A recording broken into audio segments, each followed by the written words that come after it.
ನಮಸ್ತೆ ಸ್ನೇಹಿತರೆ, ಇವತ್ತು ನಾವು ಪ್ರಥಮ BA ರಾಜ್ಯಶಾಸ್ತ್ರದಲ್ಲಿ ಓದಲೇಬೇಕಾಗಿರುವಂತಹ ಮುಖ್ಯವಾದ ಪ್ರಶ್ನೆಗಳ ವಿವರಣೆಯನ್ನು ಕೂಡ ತಿಳ್ಕೊಳ್ಳುವ.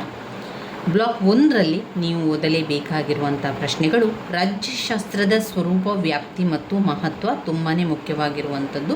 ಹಾಗೆ ಘಟಕ 2ರಲ್ಲಿ ಬಂದಿರುವಂತಹ ರಾಜ್ಯಶಾಸ್ತ್ರದ ಅಧ್ಯಯನದ ವಿಧಾನಗಳು. ಅವರು ರಾಜ್ಯಶಾಸ್ತ್ರದ ಅಧ್ಯಯನದ ವಿಧಾನಗಳು ಅಂತ ಹೇಳಿದರೆ ಸಂಪೂರ್ಣವಾಗಿ ಎಲ್ಲ ಒಂದು ವಿಧಾನಗಳನ್ನು ಕೂಡ ಬರಿತಾ ವಿವರಣೆಯನ್ನು ಕೊಡಬೇಕು.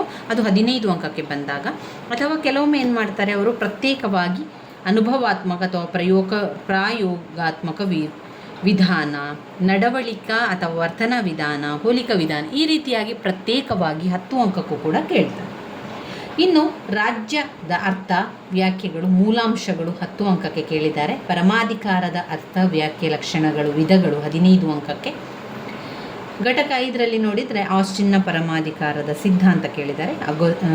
ಘಟಕ 6ರಲ್ಲಿ ಜೈವಿಕ ಸಿದ್ಧಾಂತದ ಬಗ್ಗೆ ಕೂಡ ಕೇಳಿದ್ದಾರೆ. ಇದು ನೋಡಿ, ಹಳೆಯ ಪ್ರಶ್ನೆ ಪತ್ರಿಕೆಯಲ್ಲಿ ಯಾವ ಪ್ರಶ್ನೆ ಬಂದಿದೆ. ಈಗಾಗಲೇ ನಾನು ನಿಮಗೆ ಹಳೆಯ ಪ್ರಶ್ನೆ ಪತ್ರಿಕೆಯನ್ನು ತೋರಿಸಿದ್ದೇನೆ. ಯಾರೆಲ್ಲ ನೋಡಿಕೊಳ್ಳಿಲ್ಲೋ ಮತ್ತೊಮ್ಮೆ ಇದನ್ನು ನಿಮಗೆ ನಾನು ತೋರಿಸ್ತಾ ಇರುವಂಥದ್ದು. ಇದರಲ್ಲಿ 5 ಅಂಕದ ಪ್ರಶ್ನೆಗಳು ಅಂತ: ಪರಮಾಧಿಕಾರದ ಗುಣಲಕ್ಷಣಗಳು, ಕಾನೂನಿನ ಮಹತ್ವ, ಪ್ರಜಾಪ್ರಭುತ್ವದ ಸ್ವರೂಪ, ಜೈವಿಕ ಸಿದ್ಧಾಂತ, ಕಲ್ಯಾಣ ರಾಜ್ಯವನ್ನು ವ್ಯಾಖ್ಯಾನಿಸಿ, ಸ್ವಾತಂತ್ರ್ಯದ ವಿಧಗಳು. ಈ 6 ಪ್ರಶ್ನೆಗಳ ಉತ್ತರಗಳನ್ನು ಸರಿಯಾಗಿ ಕಲಿಯಿರಿ. ಇದು ತುಂಬಾ ಮುಖ್ಯವಾಗಿರುವಂಥ ಪ್ರಶ್ನೆಗಳು. ಹಲವು ಬಾರಿ ಪ್ರಶ್ನೆ ಪತ್ರಿಕೆಯಲ್ಲಿ ಬಂದಿರುವಂಥ ಪ್ರಶ್ನೆಗಳನ್ನೇ ಅವರು ಕೊಟ್ಟಿರುವಂಥದ್ದು. ಇನ್ನು 10 ಅಂಕಕ್ಕೆ ಬಂದಾಗ ರಾಜ್ಯಶಾಸ್ತ್ರದ ಅಧ್ಯಯನದ ತೌಲನಿಕ ವಿಧಾನವೇ ಹೋಲಿಕಾ ವಿಧಾನ ಆಗಿರುವಂಥದ್ದು. ನಮಗೆ ಕನ್ಫ್ಯೂಸ್ ಆಗಿರ್ತದೆ ಅಲ್ಲಿ ಪ್ರಶ್ನೆಗಳು ಅವರು ಬೇರೆ ರೀತಿ ಕೊಟ್ಟಾಗ. ನಿಜವಾಗಿ ಆ ಹೆಸರು ಒಂದೇ, ತೌಲನಿಕ ಅಂದರೆ ಹೋಲಿಕಾ ವಿಧಾನ, ಕಂಪ್ಯಾರಿಟಿವ್ ಮೆಥಡ್. ಅದು ಇಂಗ್ಲೀಷ್ನಲ್ಲಿರುವಂತಹ ಪ್ರಶ್ನೆಯನ್ನು ಓದ್ಕೊಂಡ್ರೆ ನಮಗೆ ಬೇಗ ಗೊತ್ತಾಗ್ತದೆ. ಆಸ್ಟಿನ್ನರವರ ಪರಮಾಧಿಕಾರದ ಸಿದ್ಧಾಂತ, ಕರ್ತವ್ಯಗಳ ಅರ್ಥ ಮತ್ತು ಮಹತ್ವ, ಪ್ರಜಾಸತ್ತಾತ್ಮಕ ಸಮಾಜವಾದದ ತತ್ವಗಳು, ಉಪಯುಕ್ತತಾವಾದದ ಕುರಿತು ಪ್ರಬಂಧ. ಇನ್ನು 15 ಅಂಕದ ಪ್ರಶ್ನೆಗೆ ಬಂದಾಗ ರಾಜ್ಯಶಾಸ್ತ್ರದ ಸ್ವರೂಪ ಮತ್ತು ವ್ಯಾಪ್ತಿ, ಹಕ್ಕುಗಳ ವರ್ಗೀಕರಣ, ಡಾಕ್ಟರ್ BR ಅಂಬೇಡ್ಕರ್ ಅವರ ಸಾಮಾಜಿಕ ನ್ಯಾಯದ ಪರಿಕಲ್ಪನೆ, ಜಾನ್ ಲಾಕ್ ಅವರ ಸಾಮಾಜಿಕ ಒಪ್ಪಂದದ ಸಿದ್ಧಾಂತ. ಇವಿಷ್ಟು 15 ಅಂಕದ ಪ್ರಶ್ನೆಗಳಾಗಿದೆ. ತುಂಬಾ ಮುಖ್ಯವಾಗಿರುವಂಥ ಪ್ರಶ್ನೆಗಳನ್ನು ಆರಂಭದಲ್ಲಿ ಓದ್ಕೊಳ್ಳಿ. ಪಾಯಿಂಟ್ಸ್ಗಳನ್ನು ಸರಿಯಾಗಿ ಕಲ್ತ್ಕೊಳ್ಳಿ. ಸರಿಯಾಗಿ ಪಾಯಿಂಟ್ಸ್ಗಳನ್ನು ಕಲಿತ ನಂತರ ನಿಮ್ಮ ವಿವರಣೆಯನ್ನು ಒಮ್ಮೆ ನೀವು ಟೆಕ್ಸ್ಟಲ್ಲಿ ಓದಿದರೆ ಸಾಕು, ಅಥವಾ ಒಂದು ಬಾರಿ ನೀವು ಅದನ್ನು ನೋಡಿಕೊಂಡ್ರೆ ಸಾಕು. ನಿಮಗೆ ಯಾವ ರೀತಿ ಅದನ್ನು ವಿವರಿಸಲಿಕ್ಕೆ ಸಾಧ್ಯವೋ ಅದೇ ರೀತಿಯಲ್ಲಿ ವಿವರಿಸ್ತಾ ಹೋಗುವಂಥದ್ದು. ಈ ರೀತಿಯಾಗಿ ಮಾಡಿಕೊಂಡ್ರೆ ಸಾಕು.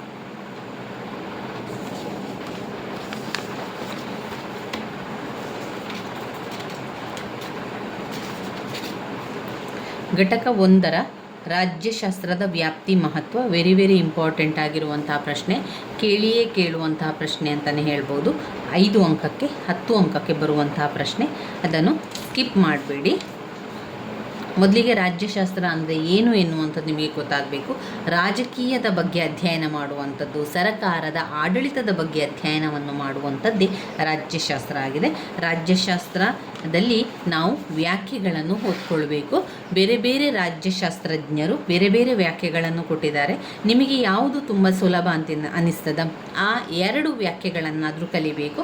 ಕೆಲವೊಮ್ಮೆ ರಾಜ್ಯಶಾಸ್ತ್ರದ ಅರ್ಥ ಮತ್ತು ವ್ಯಾಖ್ಯೆಗಳನ್ನು ತಿಳಿಸಿ ಅಂತ ಹೇಳಿದಾಗ ಈ 4 ವ್ಯಾಖ್ಯೆಗಳು ಇದ್ದರೆ ಒಳ್ಳೆಯ ಅಂಕಗಳು ಸಿಗಲಿಕ್ಕೆ ಸಾಧ್ಯ ಆಗ್ತದೆ. ರಾಜ್ಯಶಾಸ್ತ್ರದ ವ್ಯಾಖ್ಯೆಗಳು 2 ವ್ಯಾಖ್ಯೆಗಳನ್ನಾದರೂ ಕಲಿತುಕೊಂಡ್ರೆ ನಮಗೆ ಬೇರೆ ಪ್ರಶ್ನೆಗಳಿಗೆ ಈ ವ್ಯಾಖ್ಯೆಗಳನ್ನು ಬರೆದು ನಮಗೆ ಉತ್ತರವನ್ನು ಮುಂದುವರಿಸಲಿಕ್ಕೆ ಸಾಧ್ಯ ಆಗ್ತದೆ. ಇಲ್ಲಿ 4 ರಾಜ್ಯಶಾಸ್ತ್ರಜ್ಞರು ಬೇರೆ ವ್ಯಾಖ್ಯೆಗಳನ್ನು ನೀಡಿದ್ದಾರೆ. ಅದರಲ್ಲಿ ಗಾರ್ನರ್ ಅವರ ಪ್ರಕಾರ ರಾಜ್ಯಶಾಸ್ತ್ರದ ಅಧ್ಯಯನವು ರಾಜ್ಯದೊಂದಿಗೆ ಆರಂಭವಾಗಿ ರಾಜ್ಯದೊಂದಿಗೆ ಕೊನೆಗೊಳ್ಳುತ್ತದೆ ಅಂತ ಹೇಳಿದ್ದಾರೆ. ಜರ್ಮನ್ ವಿದ್ವಾಂಸರಾದ ಬ್ಲಂಟ್ಶಿ ಅವರ ಪ್ರಕಾರ ರಾಜ್ಯಶಾಸ್ತ್ರವು ರಾಜ್ಯದ ಭಾವ, ಅದರ ವಿವಿಧ ರೂಪಗಳು ಮತ್ತು ಅದರ ವಿಕಾಸವನ್ನು ವಿವರಿಸುವ ಶಾಸ್ತ್ರವಾಗಿದೆ. ಗ್ಯಾರಿಸ್ ಅವರ ಪ್ರಕಾರ ರಾಜ್ಯಶಾಸ್ತ್ರವು ರಾಜ್ಯದ ಉಗಮ, ಬೆಳವಣಿಗೆ, ಉದ್ದೇಶ ಮತ್ತು ರಾಜ್ಯದ ರಾಜಕೀಯ ಸಮಸ್ಯೆಗಳು ಅಧ್ಯಯನವನ್ನು ಮಾಡ್ತದೆ. ಲೀಕಕ್ ಅವರ ಪ್ರಕಾರ ಸರಕಾರದ ಕಾರ್ಯಗಳನ್ನು ಕುರಿತು ಅಧ್ಯಯನ ಮಾಡುವ ಶಾಸ್ತ್ರವೇ ರಾಜ್ಯಶಾಸ್ತ್ರ. ಸರಕಾರದ ಕಾರ್ಯಗಳನ್ನು ಕುರಿತು ಅಧ್ಯಯನ ಮಾಡುವ ಶಾಸ್ತ್ರವೇ ರಾಜ್ಯಶಾಸ್ತ್ರ ಅಂತ ಹೇಳಿ ಲೀಕಕ್ ಅವರು ಹೇಳಿದ್ದಾರೆ. ಇನ್ನು ರಾಜ್ಯಶಾಸ್ತ್ರದ ಸ್ವರೂಪ ಅಂತ ಬಂದಾಗ ಸ್ವರೂಪ ಮಹತ್ವ ಅದು ನಾವು ಒಂದೇ ಅರ್ಥವನ್ನು ಕೊಡುವಂಥದ್ದು ಸ್ವರೂಪ, ಮಹತ್ವ ಎಲ್ಲ. ಇಲ್ಲಿ ನೋಡಿ, ನಾವು ರಾಜ್ಯಶಾಸ್ತ್ರದ ವ್ಯಾಪ್ತಿಯನ್ನು ನೋಡಬೇಕು. ಇದು ಕೂಡ ಇಂಪಾರ್ಟೆಂಟ್ ಆಗಿರುವಂಥದ್ದು. 5 ಅಂಕಕ್ಕೆ ಕೇಳಿದ್ದಾರೆ, ಕೆಲವೊಮ್ಮೆ 10 ಅಂಕಕ್ಕೂ ಕೂಡ ಕೇಳುವಂತಹ ಪ್ರಶ್ನೆಯಾಗಿದೆ. ರಾಜ್ಯಶಾಸ್ತ್ರದ ವ್ಯಾಪ್ತಿ. ರಾಜ್ಯಶಾಸ್ತ್ರದ ವ್ಯಾಪ್ತಿ ಅಂತ ಬಂದಾಗ ರಾಜಕೀಯ ಸಿದ್ಧಾಂತ, ರಾಜಕೀಯ ಸಂಸ್ಥೆಗಳು, ರಾಜಕೀಯ ಪಕ್ಷಗಳು, ಅಂತಾರಾಷ್ಟ್ರೀಯ ಸಂಬಂಧಗಳು, ಈ 4 ಪಾಯಿಂಟ್ಸ್ಗಳನ್ನು ನೀವು ಬರೀಬೇಕು. ರಾಜ್ಯಶಾಸ್ತ್ರದ ವ್ಯಾಪ್ತಿ ಅಂದರೆ ನಾವು ರಾಜ್ಯಶಾಸ್ತ್ರ ಎಲ್ಲಿ ತನಕ ಹರಡಿಕೊಂಡಿದೆ ಅಥವಾ ಅದರ ಅಧ್ಯಯನವು ಎಲ್ಲಿ ತನಕ ಅದು ಹಬ್ಬಿಕೊಂಡಿರುವಂಥದ್ದು ಅಥವಾ ತಿಳಿಸುವಂಥದ್ದು ಅಂತ ಕೇಳುವಂಥದ್ದು. ಅದರಲ್ಲಿ ರಾಜಕೀಯದ ಸಿದ್ಧಾಂತಗಳನ್ನದು ನಮಗೆ ತಿಳಿಸ್ತದೆ, ರಾಜಕೀಯ ಸಂಸ್ಥೆಗಳ ಬಗ್ಗೆ ತಿಳಿಸ್ತದೆ, ರಾಜಕೀಯ ಪಕ್ಷಗಳು, ಅಂತಾರಾಷ್ಟ್ರೀಯ ಸಂಬಂಧಗಳು ಕೂಡ ಅದರೊಳಗೆ ಇರ್ತದೆ ಎನ್ನುವಂಥದ್ದನ್ನು ತಿಳಿಸುವಂಥದ್ದು. ರಾಜಕೀಯ ಸಿದ್ಧಾಂತ ಎನ್ನುವಂಥದ್ದು ಬೇರೆ ಬೇರೆ ವಿಚಾರಗಳಿರ್ಬೋದು. ರಾಜ್ಯಶಾಸ್ತ್ರದ ಒಂದು ಉಗಮ, ಅದರ ಬೆಳವಣಿಗೆ, ಅದರ ಸ್ವರೂಪ, ಅದರ ಮೂಲಾಂಶ, ಒಂದು ಗುರಿ, ಅದರ ಕಾರ್ಯ, ಅದರ ಕೆಲಸ, ಎಲ್ಲ ವಿಷಯಗಳು ಕೂಡ ರಾಜಕೀಯ ಸಿದ್ಧಾಂತದೊಳಗೆ ನಾವು ಬರಿತಾ ಹೋಗಬೇಕು. ಇನ್ನು ರಾಜಕೀಯ ಸಂಸ್ಥೆಗಳು ಅಂತ ಬಂದಾಗ ಏನೆಲ್ಲ ಸಂಸ್ಥೆಗಳು? ಸಂವಿಧಾನ, ರಾಷ್ಟ್ರೀಯ ಸರಕಾರ, ಪ್ರಾಂತ್ಯ ಸರಕಾರ, ಸ್ಥಳೀಯ ಸರಕಾರ, ಸಾರ್ವಜನಿಕ ಆಡಳಿತ, ರಾಜಕೀಯ ಸಂಸ್ಥೆ, ಇದೆಲ್ಲ ಕೂಡ ರಾಜಕೀಯ ಸಂಸ್ಥೆಗಳ ಒಳಗೆ ನಾವು ಬರಿತಾ ಹೋಗಬೇಕು. ರಾಜಕೀಯ ಪಕ್ಷಗಳು ಅಂತ ಬಂದಾಗ ಒತ್ತಡ ಗುಂಪುಗಳು, ಪಕ್ಷ ಪದ್ಧತಿಗಳು, ಸಾರ್ವಜನಿಕ ಅಭಿಪ್ರಾಯಗಳು, ಸಂಸ್ಥೆಗಳು, ಸರಕಾರ, ಆಡಳಿತ, ಪ್ರಜೆಗಳು ಪಾಲ್ಗೊಳ್ಳುವಂಥ ಮುಂತಾದ ವಿಷಯಗಳು ರಾಜಕೀಯ ಪಕ್ಷದಲ್ಲಿ ಬರ್ತದೆ. ಅಂತಾರಾಷ್ಟ್ರೀಯ ಸಂಬಂಧಗಳು ಅಂತ ಹೇಳಿದರೆ ಬೇರೆ ಬೇರೆ ದೇಶಗಳ ನಡುವಿನ ಸಂಬಂಧವನ್ನು ಇಟ್ಕೊಳ್ಳುವಂಥದ್ದು, ರಾಷ್ಟ್ರಗಳ ನಡುವಿನ ಸಂಬಂಧ. ಅಲ್ಲಿ ಅಂತಾರಾಷ್ಟ್ರೀಯ ಸಂಸ್ಥೆಗಳು, ಅಲ್ಲಿನ ಆಡಳಿತ, ಅಂತಾರಾಷ್ಟ್ರೀಯ ಸಂಸ್ಥೆಗಳು ಅಥವಾ ಹೊರದೇಶದ್ದು ಅಂದರೆ ಫಾರಿನ್ ಕಂಟ್ರೀಸ್ ಇದ್ದು ಅಂತಾರಾಷ್ಟ್ರೀಯ ರಾಷ್ಟ್ರದ ನಡುವಿನ ಸಂಬಂಧ, ಆ ಹೊರಗಿನ ರಾಷ್ಟ್ರದಲ್ಲಿ ಅಂದರೆ ಅದಕ್ಕೆ ನಾವೇನಂತ ಹೇಳ್ತೇವೆ, ಅಂತಾರಾಷ್ಟ್ರೀಯದ ಆಡಳಿತ ಏನು, ಅಲ್ಲಿನ ಸರ್ಕಾರ ಏನು, ಅಲ್ಲಿನ ಕಾರ್ಯವೈಖರಿಗಳೇನು, ಅಲ್ಲಿನ ಕಾನೂನುಗಳೇನು, ಅದೆಲ್ಲ ಕೂಡ ಅಧ್ಯಯನವನ್ನು ಮಾಡುವಂಥದ್ದು ಅಂತಾರಾಷ್ಟ್ರೀಯ ಸಂಬಂಧದಲ್ಲಿ ಬರ್ತದೆ. ಇನ್ನು ನೀವು ಇದರಲ್ಲಿ ನೋಡುವುದಾದರೆ ರಾಜ್ಯಶಾಸ್ತ್ರದ ಅಧ್ಯಯನದ ಮಹತ್ವ, ವೆರಿ ಇಂಪಾರ್ಟೆಂಟ್ ಆಗಿರುವಂತಹ ಪ್ರಶ್ನೆ, ರಾಜ್ಯಶಾಸ್ತ್ರದ ಅಧ್ಯಯನದ ಮಹತ್ವ. ಈಗ ನೀವು ವಿಡಿಯೋವನ್ನು ನೋಡ್ತಾ ಇದ್ದೀರಿ ಅಂತಾದರೆ ನೋಡಿದ ತಕ್ಷಣವೇ ನೋಡ್ತಾ ಇರಬೇಕಾದ್ರೆ ಅದರ ಪಾಯಿಂಟ್ಸ್ಗಳನ್ನು ಬಾಯ್ಪಾಠ ಮಾಡ್ಕೊಳ್ಳಿ ಸ್ನೇಹಿತರೆ. ಪಾಯಿಂಟ್ಸ್ಗಳು ನಿಮಗೆ ಸರಿಯಾಗಿ ಬರ್ತದೆ ಅಂತಾದರೆ ನೀವು ಪರೀಕ್ಷೆ ಹಿಂದಿನ ದಿವಸ ಸ್ವಲ್ಪ ಓದಿದರೆ ಸಾಕಾಗ್ತದೆ. ಅದರ ವಿವರಣೆಯನ್ನು ಸ್ವಲ್ಪ ನೋಡ್ತಾ ಹೋಗುವಂಥದ್ದು, ಒಳಗೆ ಏನು ಕೊಟ್ಟಿದ್ದಾರೆ ಎನ್ನುವಂಥದ್ದು ಕಣ್ಣಾಡಿಸುವಂಥದ್ದು ಮಾತ್ರ ಸಾಕಾಗ್ತದೆ. ನಂತರ ವಿವರಣೆಯನ್ನು ನಿಮಗೆ ಏನು ಅರ್ಥ ಆಗಿದೆ, ನಿಮಗೇನು ಗೊತ್ತಾಗಿದೆ ಅದನ್ನಷ್ಟೇ ಬರಿತಾ ಹೋಗುವಂಥದ್ದು. ತುಂಬ ಚಿಂತೆಯನ್ನು ಮಾಡಬೇಡಿ. ಪರೀಕ್ಷೆ ಅಂತ ಹೆಚ್ಚು ಟೆನ್ಷನನ್ನು ಮಾಡಿಕೊಂಡ್ರು ಓದಿದ್ದು ಕೂಡ ಮರ್ತೋಗ್ತದೆ. ಅದರ ಬದಲಾಗಿ ನಾವೇನು ಮಾಡಬೇಕು ಅಂದರೆ ಪಾಯಿಂಟ್ಸ್ಗಳನ್ನು ಸರಿಯಾಗಿ ಕಲ್ತ್ಕೊಳ್ಳಿ. ನಿಮ್ಮಲ್ಲಿ ಟೆಕ್ಸ್ಟ್ ಬುಕ್ ಇದೆ ಅಂತ ಹೇಳಿದರೆ ಈ ರೀತಿಯಾಗಿ ಅಂಡರ್ಲೈನನ್ನು ಮಾಡಿಕೊಳ್ಳಿ ಪಾಯಿಂಟ್ಸ್ಗಳಿಗೆ. ಇಲ್ಲ ಅಂತಾದರೆ ನೀವು ಪಾಯಿಂಟ್ಸ್ ಬುಕ್ಕಲ್ಲಿ ಇದರ ಪಾಯಿಂಟ್ಸನ್ನಷ್ಟೇ ಬರಿತಾ ಹೋಗಿ. ಈಗ ಉದಾಹರಣೆಗೆ ರಾಜ್ಯಶಾಸ್ತ್ರದ ಅಧ್ಯಯನದ ಮಹತ್ವ ಅಂತ ಬಂದಾಗ ಅದರ ಒಂದು 8 ಪಾಯಿಂಟ್ಸ್ಗಳನ್ನು ಬರಿಬೇಕು. ರಾಜ್ಯ ಮತ್ತು ಸರಕಾರದ ಪಾತ್ರದ ಬಗ್ಗೆ ಮಾಹಿತಿಯನ್ನು ಪಡೆಯಬಹುದು. ಪ್ರಜೆಗಳ ಹಕ್ಕುಬಾಧ್ಯತೆಗಳ ಬಗ್ಗೆ ಅರಿವನ್ನು ಮೂಡಿಸ್ತದೆ. ಪ್ರಜೆಗಳಲ್ಲಿ ರಾಜಕೀಯ ಜಾಗೃತಿಯನ್ನುಂಟು ಮಾಡುತ್ತದೆ. ಪ್ರಜಾಪ್ರಭುತ್ವದ ಯಶಸ್ಸಿಗೆ ಸಹಕಾರಿಯಾಗಿದೆ. ವಿವಿಧ ರಾಜಕೀಯ ಸಿದ್ಧಾಂತಗಳ ಪರಿಚಯವನ್ನು ಮಾಡಿಕೊಡುತ್ತದೆ. ಅಂತಾರಾಷ್ಟ್ರೀಯ ರಾಜಕೀಯ ಹಾಗೂ ಸಂಘ ಸಂಸ್ಥೆಗಳ ಪರಿಚಯವನ್ನು ಮಾಡಿಕೊಡುತ್ತದೆ. ಸರ್ಕಾರದ ದಕ್ಷ ನಿರ್ವಹಣೆಗೆ ರಾಜ್ಯಶಾಸ್ತ್ರದ ಜ್ಞಾನ ಸ್ವಲ್ಪ ಮಟ್ಟಿಗಾದರೂ ಇದ್ದರೆ ಉತ್ತಮ. ರಾಜ್ಯದ ಸಮಸ್ಯೆಗಳನ್ನು ಅರಿಯಲು ಸಹಕಾರಿಯಾಗ್ತದೆ. ಇದು ರಾಜ್ಯಶಾಸ್ತ್ರದ ಅಧ್ಯಯನದ ಮಹತ್ವದಲ್ಲಿ ಬರುವಂಥದ್ದು. ರಾಜ್ಯಶಾಸ್ತ್ರದ ಅಧ್ಯಯನದ ಮಹತ್ವ ಅಂತ ಬಂದಾಗ ಅದರ ಪ್ರಾಮುಖ್ಯತೆ ಅಂತ ಕೇಳಿದರೂ ಕೂಡ ಅದೇ ಉತ್ತರ ಆಗಿರುವಂಥದ್ದು ರಾಜ್ಯಶಾಸ್ತ್ರದ ಅಧ್ಯಯನದ ಮಹತ್ವ ಅಥವಾ ರಾಜ್ಯಶಾಸ್ತ್ರದ ಅಧ್ಯಯನದ ಪ್ರಾಮುಖ್ಯತೆ. ಈ ರಾಜ್ಯಶಾಸ್ತ್ರದ ಅಧ್ಯಯನವನ್ನು ಮಾಡುವುದರಿಂದ ನಮಗೆ ಏನೆಲ್ಲ ಉಪಯೋಗ ಇದೆ ಅಥವಾ ನಮ್ಮ ಒಂದು ಜೀವನಕ್ಕೆ ಅದು ಹೇಗೆ ಸಹಕಾರಿಯಾಗಿರುತ್ತೆ ಎನ್ನುವಂಥದ್ದು ನಾವು ಬರಿತಾ ಹೋಗುವಂಥದ್ದು. ಮೊದಲನೇ ಪಾಯಿಂಟ್, ನಮಗೆ ಯಾವುದರ ಬಗ್ಗೆ ಮಾಹಿತಿಯನ್ನು ಕೊಡ್ತದೆ? ಅದು ರಾಜ್ಯ ಮತ್ತು ಸರಕಾರದ ಪಾತ್ರದ ಬಗ್ಗೆ ಮಾಹಿತಿಯನ್ನು ಪಡೆದುಕೊಳ್ಬೋದು. ಈಗ ನಮಗೆ ಯಾವುದರ ಬಗ್ಗೆ ಕೂಡ ಗೊತ್ತಿರೋದಿಲ್ಲ. ಯಾವಾಗ ನಾವು ರಾಜ್ಯಶಾಸ್ತ್ರವನ್ನು ಅಧ್ಯಯನವನ್ನು ಮಾಡ್ತೇವೋ ಆವಾಗ ನಮಗೆ ಗೊತ್ತಾಗ್ತದೆ ನಮ್ಮ ರಾಜ್ಯದ ಬಗ್ಗೆ, ನಮ್ಮ ಸರಕಾರದ ಬಗ್ಗೆ, ರಾಜ್ಯ ಸರಕಾರ ಯಾವ ರೀತಿ ಪಾತ್ರವನ್ನು ನಿರ್ವಹಿಸ್ತದೆ, ಏನೆಲ್ಲ ಕೆಲಸ ಕಾರ್ಯಗಳಿರ್ತದೆ ಅದಕ್ಕೆ ಎನ್ನುವಂಥದ್ದನ್ನು ನಾವು ಕಲಿತುಕೊಳ್ಳುವಂಥದ್ದು ಯಾವಾಗ ನಾವು ರಾಜ್ಯಶಾಸ್ತ್ರದ ಅಧ್ಯಯನವನ್ನು ಮಾಡಿಕೊಂಡಾಗ. ಇಲ್ಲ ಅಂತಂದರೆ ನಮಗೆ ಅದರ ಬಗ್ಗೆ ಯಾವ ಮಾಹಿತಿ ಕೂಡ ಇರೋದಿಲ್ಲ, ಯಾವ ರೀತಿಯ ಒಂದು ಅದರ ಬಗ್ಗೆ ಯಾವ ಒಂದು ವಿಚಾರ ಕೂಡ ನಮಗೆ ಗೊತ್ತಾಗೋದಿಲ್ಲ. ಅದರಿಂದ ಮೊದಲನೇ ಪಾಯಿಂಟ್, ರಾಜ್ಯ ಮತ್ತು ಸರಕಾರದ ಪಾತ್ರದ ಬಗ್ಗೆ ಮಾಹಿತಿಯನ್ನು ಪಡೆಯಬಹುದು. ಎರಡನೇದು, ಪ್ರಜೆಗಳ ಹಕ್ಕು ಬಾಧ್ಯತೆಗಳ ಬಗ್ಗೆ ಅರಿವನ್ನು ಮೂಡಿಸ್ತದೆ. ಈ ಒಂದು ಸಮಾಜದಲ್ಲಿ ನಾವುಗಳು ಯಾರು? ನಾವುಗಳು ಪ್ರಜೆಗಳು ಅಲ್ವಾ. ಪ್ರಜೆಗಳು ಅಂದ ಮೇಲೆ ಈ ಒಂದು ಸಮಾಜದ ಪ್ರಜೆಗಳಾಕ್ಕೊಂಡು ನಾವು ಈ ಪ್ರಜೆಗಳ ನಮಗೆ ಕೂಡ ಹಕ್ಕು ಬಾಧ್ಯತೆಗಳಿದೆ. ನಮ್ಮ ಹಕ್ಕು ಬಾಧ್ಯತೆಗಳ ಬಗ್ಗೆ ನಮಗೆ ತಿಳ್ಕೊಳ್ಬೇಕು, ನಮಗೆ ಆ ಹಕ್ಕು ಬಾಧ್ಯತೆಗಳ ಬಗ್ಗೆ ಅರಿವು ಉಂಟಾಗಬೇಕು ಅಂತಾದರೆ ನಾವೇನು ಮಾಡಬೇಕು? ರಾಜ್ಯಶಾಸ್ತ್ರದ ಅಧ್ಯಯನವನ್ನು ಮಾಡಬೇಕು. ಯಾವಾಗ ನಾವು ರಾಜ್ಯಶಾಸ್ತ್ರದ ಅಧ್ಯಯನವನ್ನು ಮಾಡಲಿಕ್ಕೆ ಆರಂಭ ಮಾಡ್ತೇವೋ ಆವಾಗ ನಮಗೆ ನಮ್ಮ ಹಕ್ಕು ಬಾಧ್ಯತೆಗಳ ಬಗ್ಗೆ ಅರಿವು ಉಂಟಾಗ್ತದೆ. ಪ್ರಜೆಗಳ ಹಕ್ಕು ಬಾಧ್ಯತೆಗಳ ಬಗ್ಗೆ ಅರಿವನ್ನು ಮೂಡಿಸುವಂಥ ಕೆಲಸ ಯಾವುದು ಮಾಡ್ತದೆ? ರಾಜ್ಯಶಾಸ್ತ್ರದ ಅಧ್ಯಯನ. ನಾವು ರಾಜ್ಯಶಾಸ್ತ್ರದ ಅಧ್ಯಯನವನ್ನು ಮಾಡಿದರೆ ಮಾತ್ರ ನಮಗೆ ನಮ್ಮ ಹಕ್ಕು ಏನು, ನಮಗೆ ನಮ್ಮ ಹಕ್ಕು ಬಾಧ್ಯತೆಗಳೇನು ಎನ್ನುವಂಥದ್ದು ಗೊತ್ತಾಗಲಿಕ್ಕೆ ರಾಜ್ಯಶಾಸ್ತ್ರದ ಅಧ್ಯಯನವನ್ನು ಮಾಡುವಂಥದ್ದು. ಹಕ್ಕು ಮತ್ತು ಸ್ವಾತಂತ್ರ್ಯಗಳು ಪ್ರಜೆಗಳ ವ್ಯಕ್ತಿತ್ವ ವಿಕಾಸನಕ್ಕೆ ಅತ್ಯಗತ್ಯ. ರಾಜ್ಯಶಾಸ್ತ್ರದ ಅಧ್ಯಯನದಿಂದ ಸಂವಿಧಾನಾತ್ಮಕವಾಗಿ ದೊರೆಯುವಂತಹ ಸಂವಿಧಾನದಲ್ಲಿ ಏನೆಲ್ಲ ನಮಗೆ ದೊರೆಯುತ್ತದೆ, ನಮಗೆ ಯಾವುದೆಲ್ಲ ಸಿಗ್ತದೆ ಎನ್ನುವಂಥದ್ದನ್ನು ಗೊತ್ತು ಮಾಡಿಸ್ತದೆ. ಯಾವುದು? ರಾಜ್ಯಶಾಸ್ತ್ರದ ಅಧ್ಯಯನದ ಸಂವಿಧಾನದಲ್ಲಿ ನಮಗೆ ಕೊಟ್ಟಿರುವಂತಹ, ಅಂದರೆ ಪ್ರಜೆಗಳಿಗೆ ಕೊಟ್ಟಿರುವಂತಹ ಹಕ್ಕುಗಳೇನು, ಸರಕಾರದಿಂದ ಹಕ್ಕುಗಳಿಗೆ ಚ್ಯುತಿ ಬಂದಾಗ ಅವುಗಳನ್ನು ಯಾವ ರೀತಿ ರಕ್ಷಣೆ ಮಾಡಬೇಕು, ಇದೆಲ್ಲ ತಿಳುವಳಿಕೆ ನಮಗೆ ಯಾವುದರಿಂದ ಬರ್ತದೆ? ರಾಜ್ಯಶಾಸ್ತ್ರದ ಅಧ್ಯಯನದಿಂದ ಬರ್ತದೆ. ಮೂರನೇ ಪಾಯಿಂಟ್, ಪ್ರಜೆಗಳಲ್ಲಿ ರಾಜಕೀಯ ಜಾಗೃತಿಯನ್ನುಂಟು ಮಾಡ್ತದೆ. ಅಷ್ಟೇ ಅಲ್ಲದೆ, ಈಗ ನಾವು ರಾಜ್ಯಶಾಸ್ತ್ರದ ಅಧ್ಯಯನವನ್ನು ಮಾಡ್ತೇವೆ, ನಮಗೆ ಇದರಿಂದ ಏನು ಗೊತ್ತಾಗ್ತದೆ? ರಾಜಕೀಯದಲ್ಲಿ ಏನೆಲ್ಲ ನಡೀತಾ ಇದೆ, ರಾಜಕೀಯ ಜಾಗೃತಿಯನ್ನು ಉಂಟು ಮಾಡುವಂಥದ್ದು ಯಾವುದು? ರಾಜ್ಯಶಾಸ್ತ್ರದ ಅಧ್ಯಯನದ ಮಹತ್ವ. ಪ್ರಜೆಗಳು ರಾಜಕೀಯ ಘಟನೆಗಳ ಬಗ್ಗೆ ಉದಾಸೀನರಾಗಿರಬಾರದು. ನಮ್ಮ ಹಕ್ಕು ಬಾಧ್ಯತೆಗಳಿಗೆ ಕುಂದುಕೊರತೆ ಬಾರದಂತೆ ಸದಾ ಜಾಗೃತವಾಗಿದ್ದು ಆಡಳಿತ ವ್ಯವಹಾರಗಳಲ್ಲಿ ಕಟ್ಟೆಚ್ಚರದಿಂದ ಇರಬೇಕು. ಸರಕಾರದ ಲೋಪದೋಷಗಳನ್ನು ಟೀಕಿಸಲು ಹಿಂಜರಿಯಬಾರದು. ತಮ್ಮ ಇಚ್ಛೆಯಂತೆ ನಡೆಯಬೇಕೆಂಬ ರಾಜಕೀಯ ಪ್ರಜ್ಞೆ ಪ್ರಜೆಗಳಲ್ಲಿರಬೇಕು. ನಿರಂತರ ಜಾಗೃತಿಯೇ ನಾವು ಪ್ರಜಾಪ್ರಭುತ್ವಕ್ಕೆ ಕೊಡಬೇಕಾದಂಥ ಬೆಲೆ. ಇಲ್ಲಿ ನಮಗೆ ರಾಜಕೀಯದ ಬಗ್ಗೆ ಗೊತ್ತಾಗಬೇಕು, ರಾಜಕೀಯದಲ್ಲಿ ಏನೆಲ್ಲ ನಡೀತಾ ಇದೆ, ಏನೆಲ್ಲ ಆಗ್ತಾ ಇದೆ ಎನ್ನುವಂಥದ್ದು ಗೊತ್ತಾಗಬೇಕು ಅಂದರೆ ನಾವು ರಾಜ್ಯಶಾಸ್ತ್ರದ ಅಧ್ಯಯನವನ್ನು ಮಾಡಬೇಕು. ಆವಾಗ ನಮಗೆ ಪ್ರಜೆಗಳಲ್ಲಿ ಅಂದರೆ ಯಾರು? ನಾವೆಲ್ಲರೂ ಕೂಡ ಭಾರತದ ಪ್ರಜೆಗಳಲ್ವ. ನಮಗೆ ರಾಜಕೀಯ ಜಾಗೃತಿಯನ್ನು ಉಂಟು ಮಾಡಬೇಕು ಅಂತಂದರೆ ನಾವೇನು ಮಾಡಬೇಕು? ರಾಜ್ಯಶಾಸ್ತ್ರದ ಅಧ್ಯಯನವನ್ನು ಮಾಡಬೇಕು.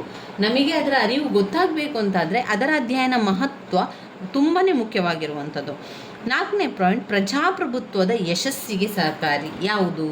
ರಾಜ್ಯಶಾಸ್ತ್ರದ ಅಧ್ಯಯನವು ಪ್ರಜಾಪ್ರಭುತ್ವದ ಯಶಸ್ಸಿಗೆ ತುಂಬಾ ಸಹಕಾರಿಯಾಗಿರುವಂಥದ್ದು. ಇಂದಿನ ಯುಗವನ್ನು ಪ್ರಜಾಪ್ರಭುತ್ವದ ಯುಗ ಅಂತಲೇ ಕರೀತಾರೆ. ಪ್ರಜಾಪ್ರಭುತ್ವಕ್ಕೆ ಪ್ರಜೆಗಳಿಂದ ನಡೆಯುವ ಸರಕಾರವಾಗಿರುವುದರಿಂದ ತಮ್ಮನ್ನು ತಾವು ಆಳ್ವಿಕೆ ಮಾಡಿಕೊಳ್ಳಲು ಪ್ರಜೆಗಳಿಗೆ ನಿರ್ವಹಣೆಯ ಬಗ್ಗೆ ಸರಿಯಾದ ಜ್ಞಾನ ಕೂಡ ಇರಬೇಕು. ರಾಜಕೀಯ ಜ್ಞಾನ ಹೊಂದಿರುವ ಪ್ರಜೆಗಳು ಉತ್ತಮ ಪ್ರತಿನಿಧಿಗಳನ್ನು ಆರಿಸಿ ಉತ್ತಮ ಸರಕಾರವನ್ನು ನಡೆಸುತ್ತದೆ. ಪ್ರಜಾಪ್ರಭುತ್ವದ ಯಶಸ್ಸಿಗೆ ಸಹಕಾರಿಯಾಗುವಂಥದ್ದು ರಾಜ್ಯಶಾಸ್ತ್ರದ ಅಧ್ಯಯನದ ಪ್ರಾಮುಖ್ಯತೆ ಏನು ಅಂದರೆ ಪ್ರಜಾಪ್ರಭುತ್ವದ ಯಶಸ್ಸಿಗೆ ಸಹಕಾರಿಯಾಗಿದೆ. ಪ್ರಜಾಪ್ರಭುತ್ವದ ಯಶಸ್ಸಿಗೆ ಅಗತ್ಯವಾದಂತಹ ಅಂಶಗಳು ಎನ್ನುವಂಥ ರಾಜಕೀಯ ಅಧ್ಯಯನ ತುಂಬಾ ಮುಖ್ಯವಾಗಿರುವಂಥದ್ದು. ಇನ್ನು 5ನೇ ಪಾಯಿಂಟ್ನಲ್ಲಿ ವಿವಿಧ ರಾಜಕೀಯ ಸಿದ್ಧಾಂತಗಳ ಪರಿಚಯವನ್ನು ನಮಗೆ ಮಾಡಿಕೊಡ್ತದೆ. ಯಾವುದು? ರಾಜ್ಯಶಾಸ್ತ್ರದ ಅಧ್ಯಯನವನ್ನು ಮಾಡೋದ್ರಿಂದ ನಮಗೇನಾಗ್ತದೆ ಅಂತ ಹೇಳಿದರೆ, ರಾಜ್ಯಶಾಸ್ತ್ರದ ಅಧ್ಯಯನದಿಂದ ನಮಗೆ ಬೇರೆ ಬೇರೆ ಸಿದ್ಧಾಂತಗಳ ಬಗ್ಗೆ ಪರಿಚಯವನ್ನು ಮಾಡಿಕೊಡ್ತದೆ. ಇದು ರಾಜ್ಯಶಾಸ್ತ್ರದ ಅಧ್ಯಯನದ ಮಹತ್ವದಲ್ಲಿ. ರಾಜ್ಯಶಾಸ್ತ್ರದ ಅಧ್ಯಯನದ ಮಹತ್ವ ಪುಟ ಸಂಖ್ಯೆ 8ರಲ್ಲಿದೆ ನೋಡಿ. ಪುಟ ಸಂಖ್ಯೆ 8 ಮತ್ತು 9ರಲ್ಲಿ ರಾಜ್ಯಶಾಸ್ತ್ರದ ಅಧ್ಯಯನದ ಮಹತ್ವ ಇದೆ. ರಾಜ್ಯಶಾಸ್ತ್ರದ ವ್ಯಾಪ್ತಿ ಪುಟ ಸಂಖ್ಯೆ 6ರಲ್ಲಿದೆ. ಪುಟ ಸಂಖ್ಯೆ 6ರಲ್ಲಿ ರಾಜ್ಯಶಾಸ್ತ್ರದ ವ್ಯಾಪ್ತಿ ಇದೆ. ಇನ್ನು ರಾಜ್ಯಶಾಸ್ತ್ರದ ವ್ಯಾಖ್ಯೆ ಅಂತ ಬಂದಾಗ ಪುಟ ಸಂಖ್ಯೆ 4ರಲ್ಲಿ ರಾಜ್ಯಶಾಸ್ತ್ರದ ವ್ಯಾಖ್ಯೆಗಳಿದೆ. ನಾವು ಈಗ ಓದ್ತಾ ಇರುವಂಥದ್ದು ರಾಜ್ಯಶಾಸ್ತ್ರದ ಅಧ್ಯಯನದ ಮಹತ್ವ. ಅದೇನು ಮಾಡ್ತದೆ? ನಮಗೆ ಬೇರೆ ಬೇರೆ ಸಿದ್ಧಾಂತಗಳ ಪರಿಚಯವನ್ನು ಮಾಡಿಕೊಡ್ತದೆ. ಬೇರೆ ಬೇರೆ ಸಿದ್ಧಾಂತಗಳು ಅಂದರೆ ಯಾವುದು?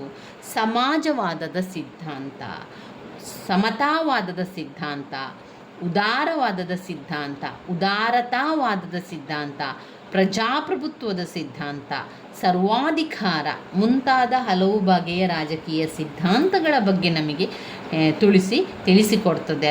ಅದರ ಅಧ್ಯಯನವನ್ನು ಮಾಡೋದ್ರಿಂದ ಸಮತಾವಾದ, ಉದಾರವಾದ, ಪ್ರಜಾಪ್ರಭುತ್ವ, ಸರ್ವಾಧಿಕಾರ ಮುಂತಾದ ಹಲವು ಬಗೆಯ ರಾಜಕೀಯ ಸಿದ್ಧಾಂತಗಳು ಹುಟ್ಟಿದೆ. ಆಧುನಿಕ ರಾಜ್ಯಗಳು ಸೈದ್ಧಾಂತಿಕ ತಳಹದಿಯ ಮೇಲೆ ಸ್ಥಾಪಿಸಲ್ಪಟ್ಟಿದೆ. ರಾಜ್ಯಶಾಸ್ತ್ರ ಅಧ್ಯಯನದಿಂದ ಇವುಗಳ ಹಿನ್ನೆಲೆ, ವಿವರಣೆ ಹಾಗೂ ಗುಣದೋಷಗಳನ್ನು ತಿಳಿದುಕೊಂಡು ತುಲನಾತ್ಮಕವಾಗಿ ಉತ್ತಮವಾದುದನ್ನು ಅಳವಡಿಸಿಕೊಳ್ಳಲು ಸಹಕಾರಿಯಾಗಿರುವಂಥದ್ದು. ಇನ್ನು 6ನೇ ಪಾಯಿಂಟ್ನಲ್ಲಿ ಅಂತಾರಾಷ್ಟ್ರೀಯ ರಾಜಕೀಯ ಹಾಗೂ ಸಂಘ ಸಂಸ್ಥೆಗಳ ಪರಿಚಯ. ನಾವು ರಾಜ್ಯಶಾಸ್ತ್ರದ ಅಧ್ಯಯನ ತುಂಬಾ ಮಹತ್ವದ್ದಾಗಿರ್ತದೆ. ಕಾರಣ ಏನು ಅಂದರೆ, ಅಂತಾರಾಷ್ಟ್ರೀಯ ರಾಜಕೀಯದ ಬಗ್ಗೆ, ರಾಷ್ಟ್ರಗಳ ನಡುವಿನ ಒಂದು ಸಂಬಂಧದ ಬಗ್ಗೆ, ಹೊರ ರಾಷ್ಟ್ರದಲ್ಲಿರುವಂತಹ ವಿಚಾರಗಳ ಬಗ್ಗೆ, ಅಲ್ಲಿನ ಸರಕಾರದ ಬಗ್ಗೆ, ಅಲ್ಲಿನ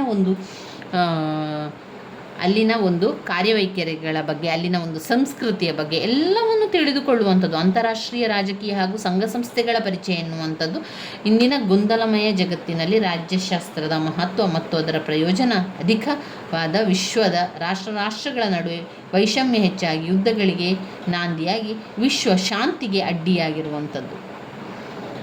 ಜಗತ್ತಿನ ರಾಷ್ಟ್ರಗಳೆಲ್ಲ ಒಂದಾಗಿ ಸೌಹಾರ್ದದಿಂದ ಬಾಳಲು ಅಂತಾರಾಷ್ಟ್ರೀಯ ಸಂಘ ಸಂಸ್ಥೆಗಳನ್ನು ಸ್ಥಾಪಿಸಿಕೊಂಡು ಪರಸ್ಪರ ಸಹಕಾರ ಅದು ನೀಡ್ತದೆ ಹಾಗೂ ಸಮಸ್ಯೆಗಳನ್ನು ನಿವಾರಿಸಿಕೊಳ್ಳಲು ಪ್ರಯತ್ನಿಸುತ್ತದೆ.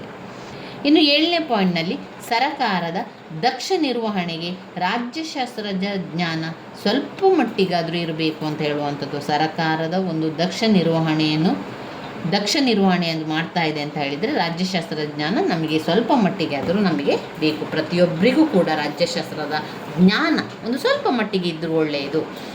8ನೇದು ರಾಜ್ಯದ ಸಮಸ್ಯೆಗಳನ್ನು ಅರಿಯಲು. ಕೊನೆಯದಾಗಿ ನಾವು ಹೇಳುವಂಥದ್ದು ರಾಜ್ಯಶಾಸ್ತ್ರದ ಅಧ್ಯಯನದ ಮಹತ್ವ ಅಥವಾ ಪ್ರಾಮುಖ್ಯತೆ ಅಂತ ಬಂದಾಗ, ರಾಜ್ಯದ ಸಮಸ್ಯೆಗಳನ್ನು ಅರಿಯಲು ತುಂಬ ಸಹಕಾರಿಯಾಗಿದೆ. ವ್ಯಕ್ತಿಗೂ ರಾಜ್ಯಕ್ಕೂ ಇರುವ ಸಂಬಂಧವನ್ನು ತಿಳಿಯಲು ಅಂತಾರಾಷ್ಟ್ರೀಯ ಸಂಘ ಸಂಸ್ಥೆ ಹಾಗೂ ಕಾನೂನುಗಳನ್ನು ಅಳವಡಿಸಿಕೊಳ್ಳಲು ರಾಷ್ಟ್ರಗಳ ನಡುವೆ ಉದ್ಭವಿಸುವ ಸಂಘರ್ಷಣೆಗಳೇ ಕಾರಣಗಳು, ಅವುಗಳ ನಿವಾರಣೋಪಾಯಗಳು ಇವೆ ಮೊದಲಾದ ಅನೇಕ ಸಮಸ್ಯೆಗಳನ್ನು ತಿಳಿದುಕೊಳ್ಳಲು ರಾಜ್ಯಶಾಸ್ತ್ರದ ಅಧ್ಯಯನ ಬಹಳ ಪ್ರಯೋಜನಕಾರಿಯಾಗಿರುವಂಥದ್ದು. ಇವಿಷ್ಟು ಘಟಕ 1ರಲ್ಲಿ ಆಯಿತು. ಇನ್ನು ನಾವು ನೋಡೋದಾದರೆ ಘಟಕ 2 ಕೂಡ ಹಾಗೆ, ಇದು ಕೂಡ ತುಂಬಾ ಇಂಪಾರ್ಟೆಂಟ್ ಆಗಿರುವಂತಹ ಪ್ರಶ್ನೆಯಾಗಿದೆ. 15 ಅಂಕಕ್ಕೆ ಹಲವು ಬಾರಿ ಕೇಳಿದರೆ ರಾಜ್ಯಶಾಸ್ತ್ರದ ಅಧ್ಯಯನದ ವಿಧಾನಗಳು. ಅದನ್ನು ನಾವು 4 ವಿಧಾನಗಳನ್ನು ಬರೀಬೇಕಾಗ್ತದೆ. ಇಲ್ಲ ಅಂತಂದರೆ ಅವರೇನು ಮಾಡ್ತಾರೆ, ಹೋಲಿಕಾ ವಿಧಾನ ಅಂದರೆ ತೌಲನಿಕೆ ವಿಧಾನ, ಐತಿಹಾಸಿಕ ವಿಧಾನ ತಿಳಿಸಿ, ಅನುಭವಾತ್ಮಕ ವಿಧಾನ ತಿಳಿಸಿ, ನಡವಳಿಕೆ ಅಥವಾ ವರ್ತನಾ ವಿಧಾನವನ್ನು ತಿಳಿಸಿ ಅಂತ 10 ಅಂಕಕ್ಕೆ ಕೇಳುವಂತಹ ಪ್ರಶ್ನೆಗಳಾಗಿದೆ.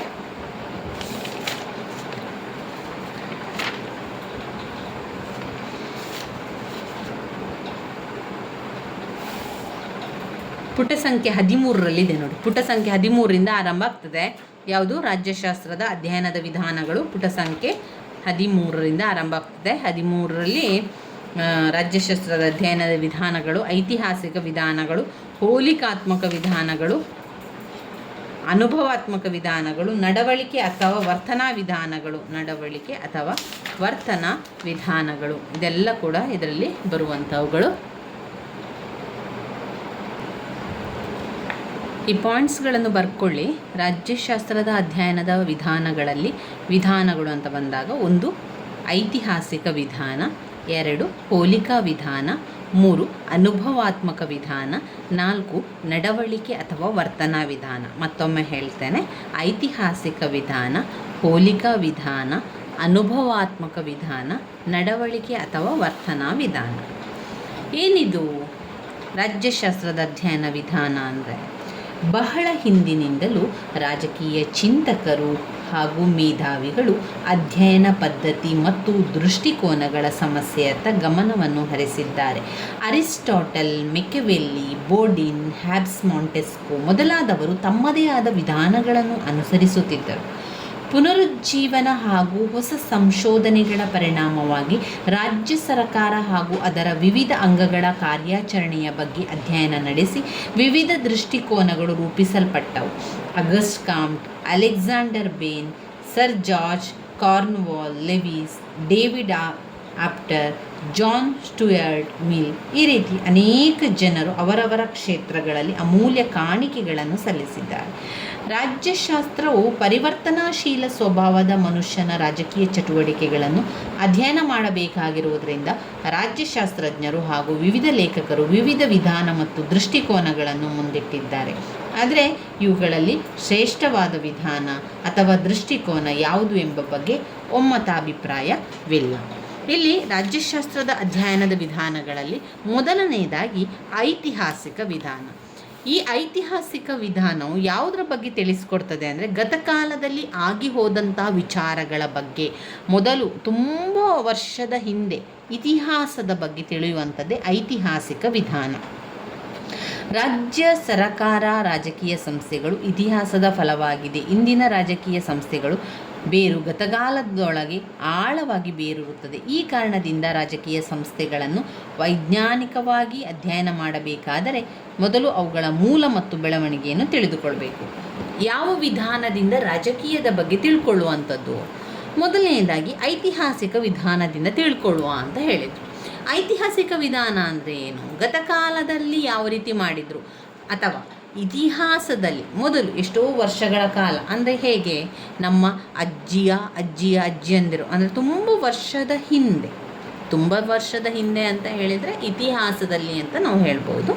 ಈ ಇತಿಹಾಸದಲ್ಲಿ ಯಾವ ರೀತಿ ರಾಜಕೀಯವನ್ನು ಮಾಡ್ತಾ ಇದ್ರು, ಯಾವ ರೀತಿ ಆಡಳಿತವನ್ನು ನಡೆಸ್ತಾ ಇದ್ರು, ಆ ಒಂದು ರಾಜಕೀಯದ ಕಾರ್ಯಗಳೆಲ್ಲ ಯಾವ ರೀತಿ ಇತ್ತು, ಆಡಳಿತ ಕಾರ್ಯಗಳೆಲ್ಲ ಯಾವ ರೀತಿ ಇತ್ತು, ಅಲ್ಲ ಬೆಳವಣಿಗೆ ಏನು, ಅದರ ಮೂಲ ಏನು ಅಂಥದ್ದನ್ನೆಲ್ಲ ತಿಳಿದುಕೊಳ್ಬೇಕು. ಅದನ್ನು ಐತಿಹಾಸಿಕ ವಿಧಾನದ ಮೂಲಕ ತಿಳ್ಕೊಳ್ಳುವಂಥದ್ದು ಅಂತ ಹೇಳುವಂಥದ್ದು. ಗತಕಾಲದ ಜ್ಞಾನವಿಲ್ಲದೆ ನಾವು ವರ್ತಮಾನವನ್ನು ಸರಿಯಾಗಿ ತಿಳಿದುಕೊಳ್ಳಲಿಕ್ಕೆ ಸಾಧ್ಯ ಇಲ್ಲ. ಹಿಂದಿನ ಕಾಲದಲ್ಲಿ ಇತಿಹಾಸದಲ್ಲಿ ಆದಂತಹ ಘಟನೆಗಳು, ಇತಿಹಾಸದಲ್ಲಿ ಆದಂತಹ ಒಂದು ಸರಕಾರದ ಆಗುಹೋಗುಗಳ ಬಗ್ಗೆ ತಿಳ್ಕೊಂಡ್ರೆ ಅಲ್ಲಿಂದ ನಂತರಕ್ಕೆ ನಾವು ಈಗ ವರ್ತಮಾನದಲ್ಲಿ ಆಗುವಂಥ ಆಡಳಿತದಲ್ಲಿ ಏನು ಬದಲಾವಣೆಯನ್ನು ಮಾಡ್ಕೊಳ್ಬೋದು ಅಂತ ನೋಡ್ಕೊಳ್ಬೋದು. ಹಿಂದಿನ ಕಾಲದಲ್ಲಿ ಏನಾದರೂ ತಪ್ಪುಗಳಾಗಿದ್ದರೆ ಅಲ್ಲಿ ಅವರು ತಪ್ಪುಗಳನ್ನು ಮಾಡಿದರು ಅಥವಾ ಅವರು ಮಾಡಿದಂತಹ ಆ ಒಂದು ಯೋಜನೆಗಳು ತುಂಬಾ ಕಷ್ಟಕರವಾಗಿತ್ತು, ಅದರಿಂದ ಅದನ್ನು ಮಾಡಬಾರ್ದು, ಅದನ್ನು ಬದಲಾವಣೆಯನ್ನು ಮಾಡಬೇಕು ಅಂತ ಯೋಚನೆ ಮಾಡಲಿಕ್ಕೆ ಈ ಐತಿಹಾಸಿಕ ವಿಧಾನ ತುಂಬಾ ಸಹಕಾರಿಯಾಯಿತು.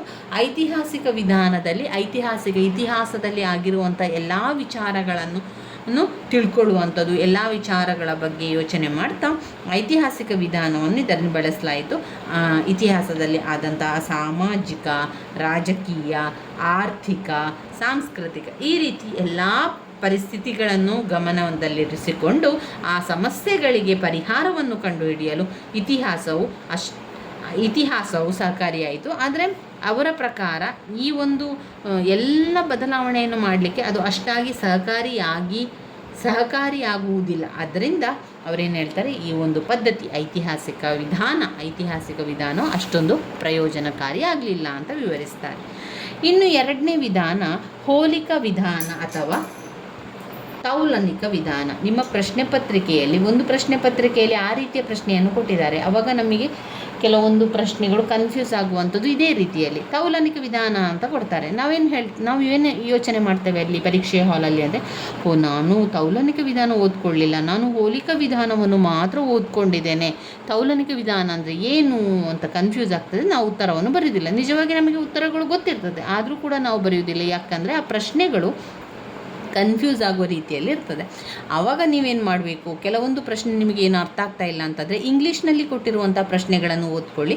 ಅಲ್ಲಿ ಅವರು ಕಂಪ್ಯಾರಿಟಿವ್ ಮೆಥಡ್ ಅಂತ ಕೊಟ್ಟಿದ್ದಾರೆ. ಕಂಪ್ಯಾರಿಟಿವ್ ಮೆಥಡ್ ಯಾವಾಗಲೂ ಹೋಲಿಕಾ ವಿಧಾನವನ್ನು ಹೇಳುವಂಥದ್ದು.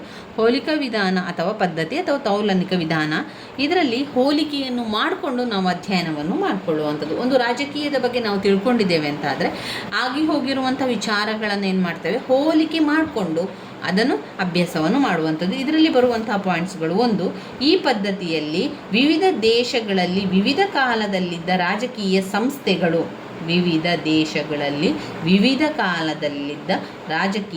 ಸಂಸ್ಥೆಗಳು, ಹಾಗೂ ವಿವಿಧ ಕಾಲದಲ್ಲಿ ಸಂಭವಿಸಿದ ರಾಜಕೀಯ ಘಟನೆಗಳ ಬಗ್ಗೆ ಹೋಲಿಕೆ ಮಾಡಿ ನೋಡುವಂಥದ್ದು. ಹಾಗೂ ವಿವಿಧ ಕಾಲದಲ್ಲಿ ಸಂಭವಿಸಿದ ರಾಜಕೀಯ ಘಟನೆಗಳ ತೌಲನಿಕ ಅಧ್ಯಯನ ಮಾಡುವುದು. ಅದನ್ನು ಅಂದರೆ ಹೋಲಿಕೆ ಮಾಡಿ ಅಧ್ಯಯನವನ್ನು ಮಾಡುವಂಥದ್ದು ಮೊದಲನೇ ಪಾಯಿಂಟ್. ಎರಡನೇ ಪಾಯಿಂಟಲ್ಲಿ ಹೋಲಿಕಾ ಪದ್ಧತಿಯು ಹೆಚ್ಚು ಕ್ಲಿಷ್ಟಕರವಾದದ್ದು.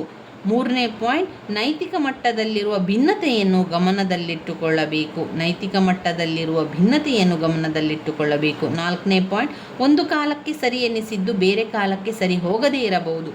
ಒಂದು ಕಾಲಕ್ಕೆ ಸರಿ ಎನಿಸಿದ್ದು ಮತ್ತೊಂದು ಕಾಲಕ್ಕೆ ಸರಿ ಹೋಗದೇ ಇರಬಹುದು.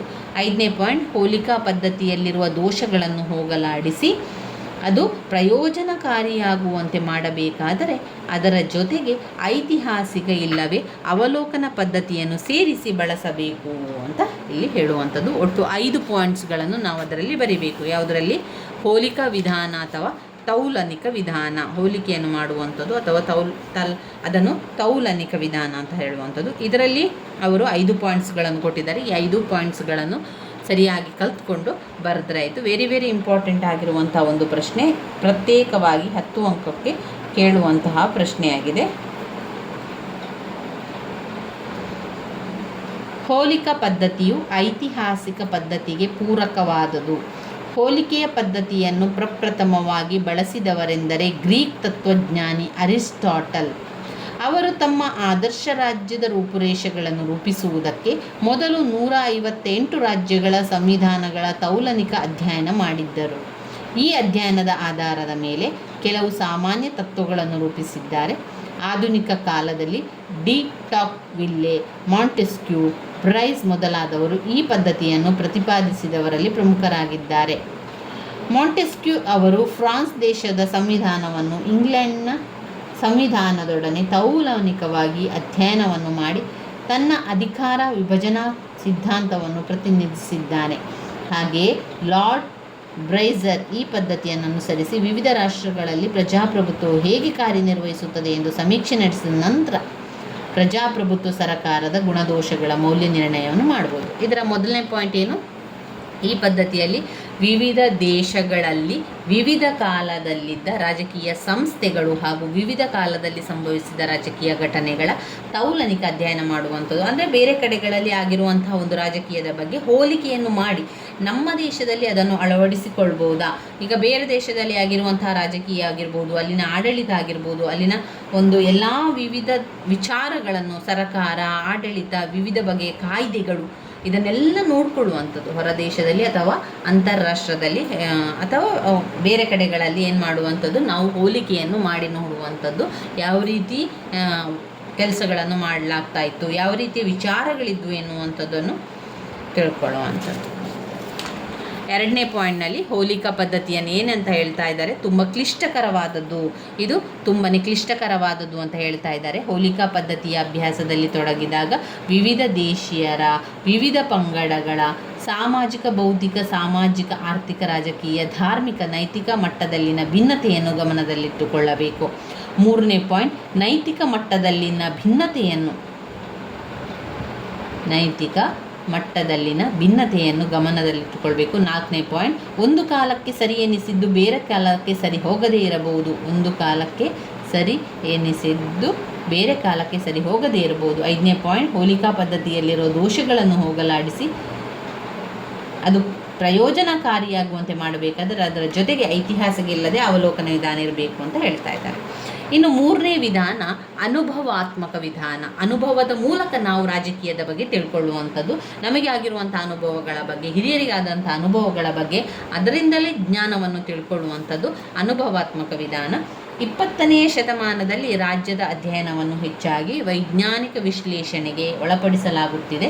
ವೈಜ್ಞಾನಿಕ ಬೆಳವಣಿಗೆಗೆ ಪ್ರಾಮುಖ್ಯತೆ ದೊರೆತಿರುವ ಇಂದಿನ ಯುಗದಲ್ಲಿ ರಾಜ್ಯಶಾಸ್ತ್ರವನ್ನು ನಾವು ವೈಜ್ಞಾನಿಕವಾಗಿ ಪದ್ಧತಿಗಳ ಮೂಲಕ ಅಧ್ಯಯನ ಮಾಡಬೇಕಾಗಿದೆ. ಇತ್ತೀಚಿನ ವರ್ಷಗಳಲ್ಲಿ ಅನೇಕ ರಾಜ್ಯಶಾಸ್ತ್ರಜ್ಞರು ರಾಜ್ಯಶಾಸ್ತ್ರದ ಅಧ್ಯಯನದಲ್ಲಿ ಪ್ರಾಯೋಗಿಕಾತ್ಮಕ ವೈಜ್ಞಾನಿಕ ದೃಷ್ಟಿಕೋನಗಳು ಮತ್ತು ಅಧ್ಯಯನದ ವಿಧಾನಗಳನ್ನು ಅನುಸರಿಸುತ್ತಿದ್ದಾರೆ. ಅನುಭವವೇ ಎಲ್ಲ ಜ್ಞಾನದ ಮೂಲ. ಅನುಭವದ ಮೂಲಕ ಜ್ಞಾನವನ್ನು ಪಡ್ಕೊಳ್ಳುವಂಥದ್ದು.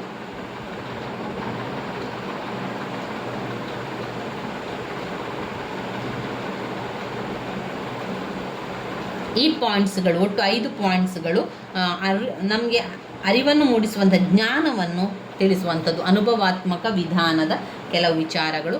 ಅನುಭವ ಒಂದೇ ಜ್ಞಾನದ ಮೂಲಾಧಾರ. ಅನುಭವ ಒಂದೇ ಜ್ಞಾನದ ಮೂಲಾಧಾರ.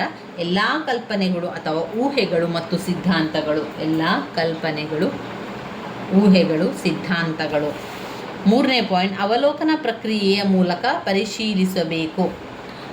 ಅವಲೋಕನ ಪ್ರಕ್ರಿಯೆಯ ಮೂಲಕ ಪರಿಶೀಲಿಸಬೇಕು. 4, ಘಟನೆಗಳನ್ನು ಅಥವಾ ಸಂಗತಿಗಳನ್ನು ವಸ್ತುನಿಷ್ಠವಾಗಿರಿಸಬೇಕು. ಘಟನೆಗಳನ್ನು, ಸಂಗತಿಗಳನ್ನು ವಸ್ತುನಿಷ್ಠವಾಗಿ ಪರಿಶೀಲಿಸಬೇಕು. ವೈಜ್ಞಾನಿಕ ಮತ್ತು ಆಧಾರವುಳ್ಳ ವಿಧಾನಗಳನ್ನು ಬಳಸುವುದು. ವೈಜ್ಞಾನಿಕ ಮತ್ತು ಆಧಾರವುಳ್ಳ ವಿಧಾನಗಳನ್ನು ಬಳಸುವಂಥದ್ದು. ಇದು ಅನುಭವಾತ್ಮಕ ವಿಧಾನದಲ್ಲಿ ಬರ್ತದೆ. ಇನ್ನು ನಾವು ನೋಡುವಂಥದ್ದು 4ನೆಯ ವಿಧಾನ, ನಡವಳಿಕೆ ಅಥವಾ ವರ್ತನಾ ವಿಧಾನ. ನಡವಳಿಕೆ ಅಥವಾ ವರ್ತನಾ ವಿಧಾನ. ಇದನ್ನು ಪ್ರತ್ಯೇಕವಾಗಿ 15 ಅಂಕಕ್ಕೂ ಕೂಡ ಕೇಳಿದ್ದಾರೆ, 10 ಅಂಕಕ್ಕೂ ಕೂಡ ಕೇಳಿದ್ದಾರೆ ಸ್ನೇಹಿತರೆ. ವೆರಿ ವೆರಿ ಇಂಪಾರ್ಟೆಂಟ್ ಆಗಿರುವಂತಹ ಪ್ರಶ್ನೆ ವರ್ತನಾ ವಿಧಾನ ಅಥವಾ ನಡವಳಿಕೆ ವಿಧಾನ. ಅದರಲ್ಲಿ ವರ್ತನಾ ವಿಧಾನದ ಲಕ್ಷಣಗಳು ಕೂಡ ತುಂಬಾ ಮುಖ್ಯವಾಗಿದೆ. ವರ್ತನಾ ವಿಧಾನದ ಲಕ್ಷಣಗಳು ಮತ್ತು ದೃಷ್ಟಿಕೋನ, ಅವುಗಳನ್ನು ಕೂಡ ನಾವು ವಿವರಿಸಲಿಕ್ಕೆ ಇರುವಂಥದ್ದು. ನಡವಳಿಕೆ ಅಥವಾ ವರ್ತನಾ ವಿಧಾನ ಅಂತ ಹೇಳಿದರೆ ಇದು ಒಂದು ಹೊಸ ರೀತಿಯ ವಿಧಾನ, ನೂತನವಾದಂತಹ ವಿಧಾನ. ರಾಜ್ಯಶಾಸ್ತ್ರದ ಅಧ್ಯಯನದಲ್ಲಿ ಈ ಒಂದು ನಡವಳಿಕೆ ಅಥವಾ ವರ್ತನಾ ವಿಧಾನವು ಒಂದು ಹೊಸ ಮಾದರಿಯ ಒಂದು ವಿನೂತನವಾದ ವಿಧಾನವಾಗಿದೆ. ವರ್ತನಾ ದೃಷ್ಟಿಕೋನವು ರಾಜ್ಯಶಾಸ್ತ್ರವನ್ನು ಹೆಚ್ಚು ವೈಜ್ಞಾನಿಕವಾಗಿ ಅಧ್ಯಯನ ಮಾಡಲು ಸಹಕಾರಿಯಾಗಿದೆ. ಇದು ಸಾಂಪ್ರದಾಯಿಕ ದೃಷ್ಟಿಕೋನಕ್ಕೆ ಪ್ರತಿಕ್ರಿಯೆಯಾಗಿ ಹುಟ್ಟಿಕೊಂಡಿದೆ. ಈ ಪದ್ಧತಿಯು ರಾಜ್ಯಶಾಸ್ತ್ರದ ಅಧ್ಯಯನಕ್ಕೆ 20ನೇ ಶತಮಾನದ ಕೊಡುಗೆಯಾಗಿದೆ.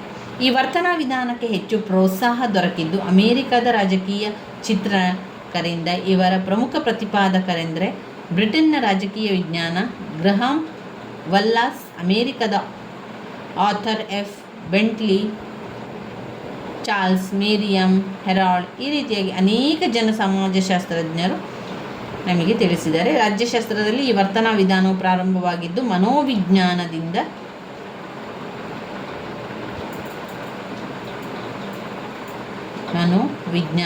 ಅಂತ ಹೇಳುವಂಥದ್ದು. ಅರ್ಥ ಮತ್ತು ವಿವರಣೆ ಅಂತ ಹೇಳ್ಕೊಳ್ಳೋ. ವರ್ತನಾ ವಿಧಾನ ಅಂದರೆ ಏನು?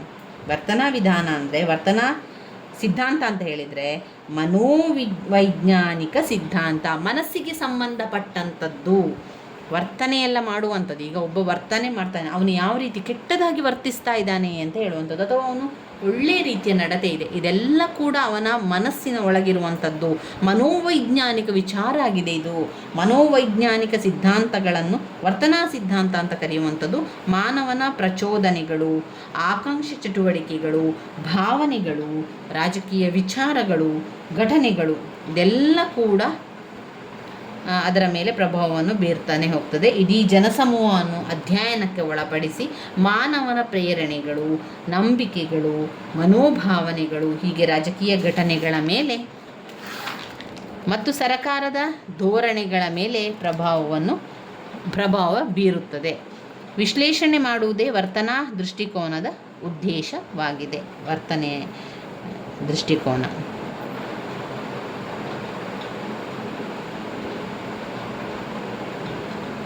ಇನ್ನು ರಾಜಕೀಯ ಸಂಸ್ಥೆಗಳನ್ನು ರಚಿಸುವುದರಲ್ಲಿರ್ಬೋದು ಅಥವಾ ಅವುಗಳ ಕೆಲಸ ಕಾರ್ಯಗಳನ್ನು ಮಾಡುವುದರಲ್ಲಿರ್ಬೋದು ಮಾನವನ ವರ್ತನೆ ಅಥವಾ ನಡವಳಿಕೆಯನ್ನು ಗಮನಕ್ಕೆ ತೆಗೆದುಕೊಳ್ಳುವುದೇ ವರ್ತನಾ ವಿಧಾನ. ರಾಜ್ಯಶಾಸ್ತ್ರವು ಮೌಲ್ಯಗಳ ವಿಚಾರಕ್ಕೆ ಒಳಗಾಗದೆ ಮಾನವನ ವರ್ತನೆಯನ್ನು ಅಧ್ಯಯನ ಮಾಡಬೇಕೆಂಬುದೇ ಈ ಸಿದ್ಧಾಂತದ ಗುರಿ. ರಾಜಕೀಯ ವ್ಯವಹಾರಗಳನ್ನು ವೈಯಕ್ತಿಕ ಹಾಗೂ ಸಾಮೂಹಿಕವಾಗಿ ಮಾನವನ ವರ್ತನೆಯನ್ನು ಅಧ್ಯಯನ ಮಾಡಬೇಕೆಂದು ಈ ವಿಧಾನ ಪ್ರತಿಪಾದಿಸುತ್ತದೆ. ಇನ್ನು ಇದರಲ್ಲಿ ಅಧ್ಯಯನ ಕ್ಷೇತ್ರ ಅಂತ ಬಂದಾಗ ಕ್ಷೇತ್ರ, ಸಮೀಕ್ಷೆ, ಮಾದರಿಯ ಪ್ರಶ್ನಾವಳಿ, ವಿವರ ಸಂಗ್ರಹಣೆ ಮಾಡುವಂಥದ್ದು, ವಿಷಯ ವಿಶ್ಲೇಷಣೆ ಮಾಡುವಂಥದ್ದು, ವಿವರಗಳ ಸಂಗ್ರಹ ಮಾಡುವುದು. ಇನ್ನು ವರ್ತನಾ ವಿಧಾನದ ಲಕ್ಷಣಗಳನ್ನು ಕೂಡ ನೋಡಿಕೊಳ್ಳುವ. ಅದರ ಪಾಯಿಂಟ್ಸ್ಗಳನ್ನು: ಕ್ರಮಬದ್ಧತೆ, ಸತ್ಯಮಾಪನ ತಂತ್ರಗಳು, ಪರಿಮಾಣಾತ್ಮಕ ಮೌಲ್ಯಗಳನ್ನು ಬೇರ್ಪಡಿಸುವುದು, ಕ್ರಮಬದ್ಧತೆ, ಪರಿಶುದ್ಧ ವಿಜ್ಞಾನ, ಸಮಗ್ರತೆ. ಈ ಪಾಯಿಂಟ್ಸ್ಗಳನ್ನು ನೋಡ್ತಾ ಹೋಗುವ, ಸಂಪೂರ್ಣವಾಗಿ ವಿವರಣೆಯನ್ನು ತಿಳಿತಾ ಹೋದರೆ ನಮಗೆ ಎಲ್ಲವನ್ನು ಕೂಡ ಕವರ್ ಮಾಡಲಿಕ್ಕೆ ಸಾಧ್ಯ ಆಗೋದಿಲ್ಲ. ವರ್ತನಾ ವಿಧಾನದ ಲಕ್ಷಣಗಳು ಒಂದು ಕ್ರಮಬದ್ಧತೆ, ಅಂದರೆ ನೀವು ಯಾವ ರೀತಿ ವಿವರಿಸಬೇಕು ಅದು ಕ್ರಮಬದ್ಧತೆಯಿಂದ ಕೂಡಿದೆ. ಯಾರು ಕೂಡ ಊಹಿಸದ ರೀತಿಯಲ್ಲಿ ಕ್ರಮಬದ್ಧವಾಗಿ ಎಲ್ಲ ಕೆಲಸಗಳನ್ನು ಮಾಡುವಂಥದ್ದು ವರ್ತನಾ ವಿಧಾನ. ರಾಜಕೀಯ ಘಟನೆಗಳನ್ನು ಊಹಿಸುವುದಕ್ಕೆ ಸಹಾಯಕವಾಗುವುದಲ್ಲದೆ ರಾಜ್ಯಶಾಸ್ತ್ರವನ್ನು ಹೆಚ್ಚು ವೈಜ್ಞಾನಿಕವಾಗಿ ಅಧ್ಯಯನ ಮಾಡಲು ಸಹಾಯವಾಗುವಂಥದ್ದು ಕ್ರಮಬದ್ಧತೆ. 2 ಸತ್ಯಮಾಪನ, 3 ತಂತ್ರಗಳು, 4 ಪರಿಮಾಣಾತ್ಮಕ, 5 ಮೌಲ್ಯಗಳನ್ನು ಬೇರ್ಪಡಿಸುವಿಕೆ, 6 ಕ್ರಮಬದ್ಧತೆ, 7 ಪರಿಶುದ್ಧ ವಿಜ್ಞಾನ, 8 ಸಮಗ್ರತೆ, 7 ಪರಿಶುದ್ಧ ವಿಜ್ಞಾನ, 6 ಕ್ರಮಬದ್ಧತೆ, 5 ಮೌಲ್ಯಗಳನ್ನು ಬೇರ್ಪಡಿಸುವುದು. ಇನ್ನು ಅದರ ಪ್ರಯೋಜನಗಳು, ನಡವಳಿಕೆ ಅಥವಾ ವರ್ತನಾ ವಿಧಾನದ ಪ್ರಯೋಜನಗಳನ್ನು ನೋಡಿಕೊಳ್ಳುವ. ಈಗ ನೋಡಿದ್ದು ನಾವು ಲಕ್ಷಣಗಳಾಗಿದೆ, ಇನ್ನು ನೋಡುವಂಥದ್ದು ಪ್ರಯೋಜನಗಳು. ಏನು ಪ್ರಯೋಜನವನ್ನು ಮಾಡ್ತದೆ, ಅದು ಯಾವ ರೀತಿ ಪ್ರಯೋಜನಕಾರಿಯಾಗಿದೆ? ರಾಜಕೀಯ ಪದ್ಧತಿಯಲ್ಲಿ ರಚನಾತ್ಮಕ ಕಾರ್ಯವನ್ನು ಮಾಡ್ತದೆ. ಅಂತರ್ಗಮನ, ನಿರ್ಗಮನ ವಿಶ್ಲೇಷಣೆ ಮುಂತಾದ ಅನೇಕ ಹೊಸ ವಿಧಾನಗಳನ್ನು ಬೆಳೀತದೆ. ರಾಜ್ಯಶಾಸ್ತ್ರದಲ್ಲಿಯೂ ವೈಜ್ಞಾನಿಕ ಅಧ್ಯಯನ ಸಾಧ್ಯವೆಂದು ಪಂಥ ತೋರಿಸಿಕೊಡ್ತದೆ. ಇನ್ನು ನಾಯಕತ್ವ ಇರ್ಬೋದು, ರಾಜಕೀಯ ಪಕ್ಷಗಳ ಪಾತ್ರ, ಚುನಾವಣೆಯ ನಡವಳಿಕೆ, ಸಾರ್ವಜನಿಕ ಅಭಿಪ್ರಾಯ ಇವೇ ಮೊದಲಾದವುಗಳ ಬಗ್ಗೆ ಸಂಶೋಧನೆ ನಡೆಸಿ ರಾಜ್ಯಶಾಸ್ತ್ರಕ್ಕೆ ಒಂದು ಹೊಸ ವಲಯವನ್ನೇ ಅದು ನಿರ್ಮಿಸಿದ್ದಾರೆ. ಕ್ರಮಬದ್ಧವಾಗಿ ವೈಜ್ಞಾನಿಕವಾಗಿ ಅಧ್ಯಯನ ಮಾಡುವಂಥದ್ದು ಒಂದು ನವೀನ ವೈಜ್ಞಾನಿಕತೆಯ ಅಲೆಯನ್ನೇ ಎಬ್ಬಿಸಿದೆ. ಇದು ಇನ್ನು ವರ್ತನಾ ವಿಧಾನದ ಇತಿಮಿತಿಗಳನ್ನು ಕೂಡ ಸ್ವಲ್ಪ ನೋಡ್ಕೊಳ್ಬೇಕು. ಇದರಿಂದಾಗಿ ಏನಾಗ್ತದೆ, ಅನೇಕ ತೊಂದರೆಗಳು ಕೂಡ ಉಂಟಾಗ್ತದೆ. ಕೇವಲ ಸಂಗತಿಗಳ ಮೇಲೆ ಅವಲಂಬಿತವಾಗಿರುವುದು ಅಪಾಯಕಾರಿಯಾಗಿರುವುದು ಅಂತ ಇಲ್ಲಿ ಅವರು ವಿವರಿಸಿದ್ದಾರೆ. ಇವಿಷ್ಟು ನಮ್ಮ ರಾಜ್ಯಶಾಸ್ತ್ರದ ಅಧ್ಯಯನದ ವಿಧಾನಗಳಾಗಿದೆ. ಇನ್ನು ಬರುವಂತಹ ಒಂದು ಘಟಕ ರಾಜ್ಯದ ಮೂಲಾಂಶಗಳು. ಏನೆಲ್ಲ ರಾಜ್ಯದ ಮೂಲಾಂಶಗಳಿದೆ? ಮೊದಲಿಗೆ ರಾಜ್ಯ ಅಂದರೆ ಏನು? ಒಂದು ನಿರ್ದಿಷ್ಟ ಪ್ರದೇಶವನ್ನು ನಾವೇನು ಹೇಳ್ತೇವೆ, ರಾಜ್ಯ ಅಂತ ಹೇಳ್ತೇವೆ. ಒಂದು ನಿರ್ದಿಷ್ಟ ಪ್ರದೇಶದಲ್ಲಿ ಬಾಹ್ಯ ನಿಯಂತ್ರಣವನ್ನು ಮಾಡುವಂಥದ್ದೇ ರಾಜ್ಯ. ರಾಜ್ಯದ ವ್ಯಾಖ್ಯೆಗಳನ್ನು ನೋಡುವ. ಬ್ಲೆನ್ಶಿ ಅವರ ಪ್ರಕಾರ ರಾಜ್ಯ ಅಂದರೆ ಒಂದು ನಿರ್ದಿಷ್ಟ ಪ್ರದೇಶದ ಜನರು ರಾಜಕೀಯವಾಗಿ ಸುಸಂಘಟಿತರಾಗಿರುವುದೇ ರಾಜ್ಯ. ಒಂದು ನಿರ್ದಿಷ್ಟ ಪ್ರದೇಶದ ರಾಜರು ರಾಜಕೀಯವಾಗಿ ಸುಸಂಘಟಿತರಾಗಿರುವುದೇ ರಾಜ್ಯ ಆಗಿದೆ. ಬ್ಲೆನ್ಶಿ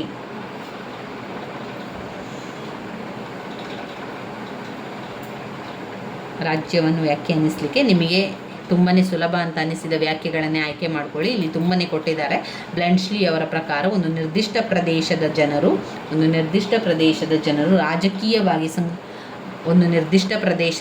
ರಾಜಕೀಯವಾಗಿ ಸುಸಂಘಟಿತರಾಗಿರುವುದೇ ರಾಜ್ಯ ಆಗಿರುವಂಥದ್ದು.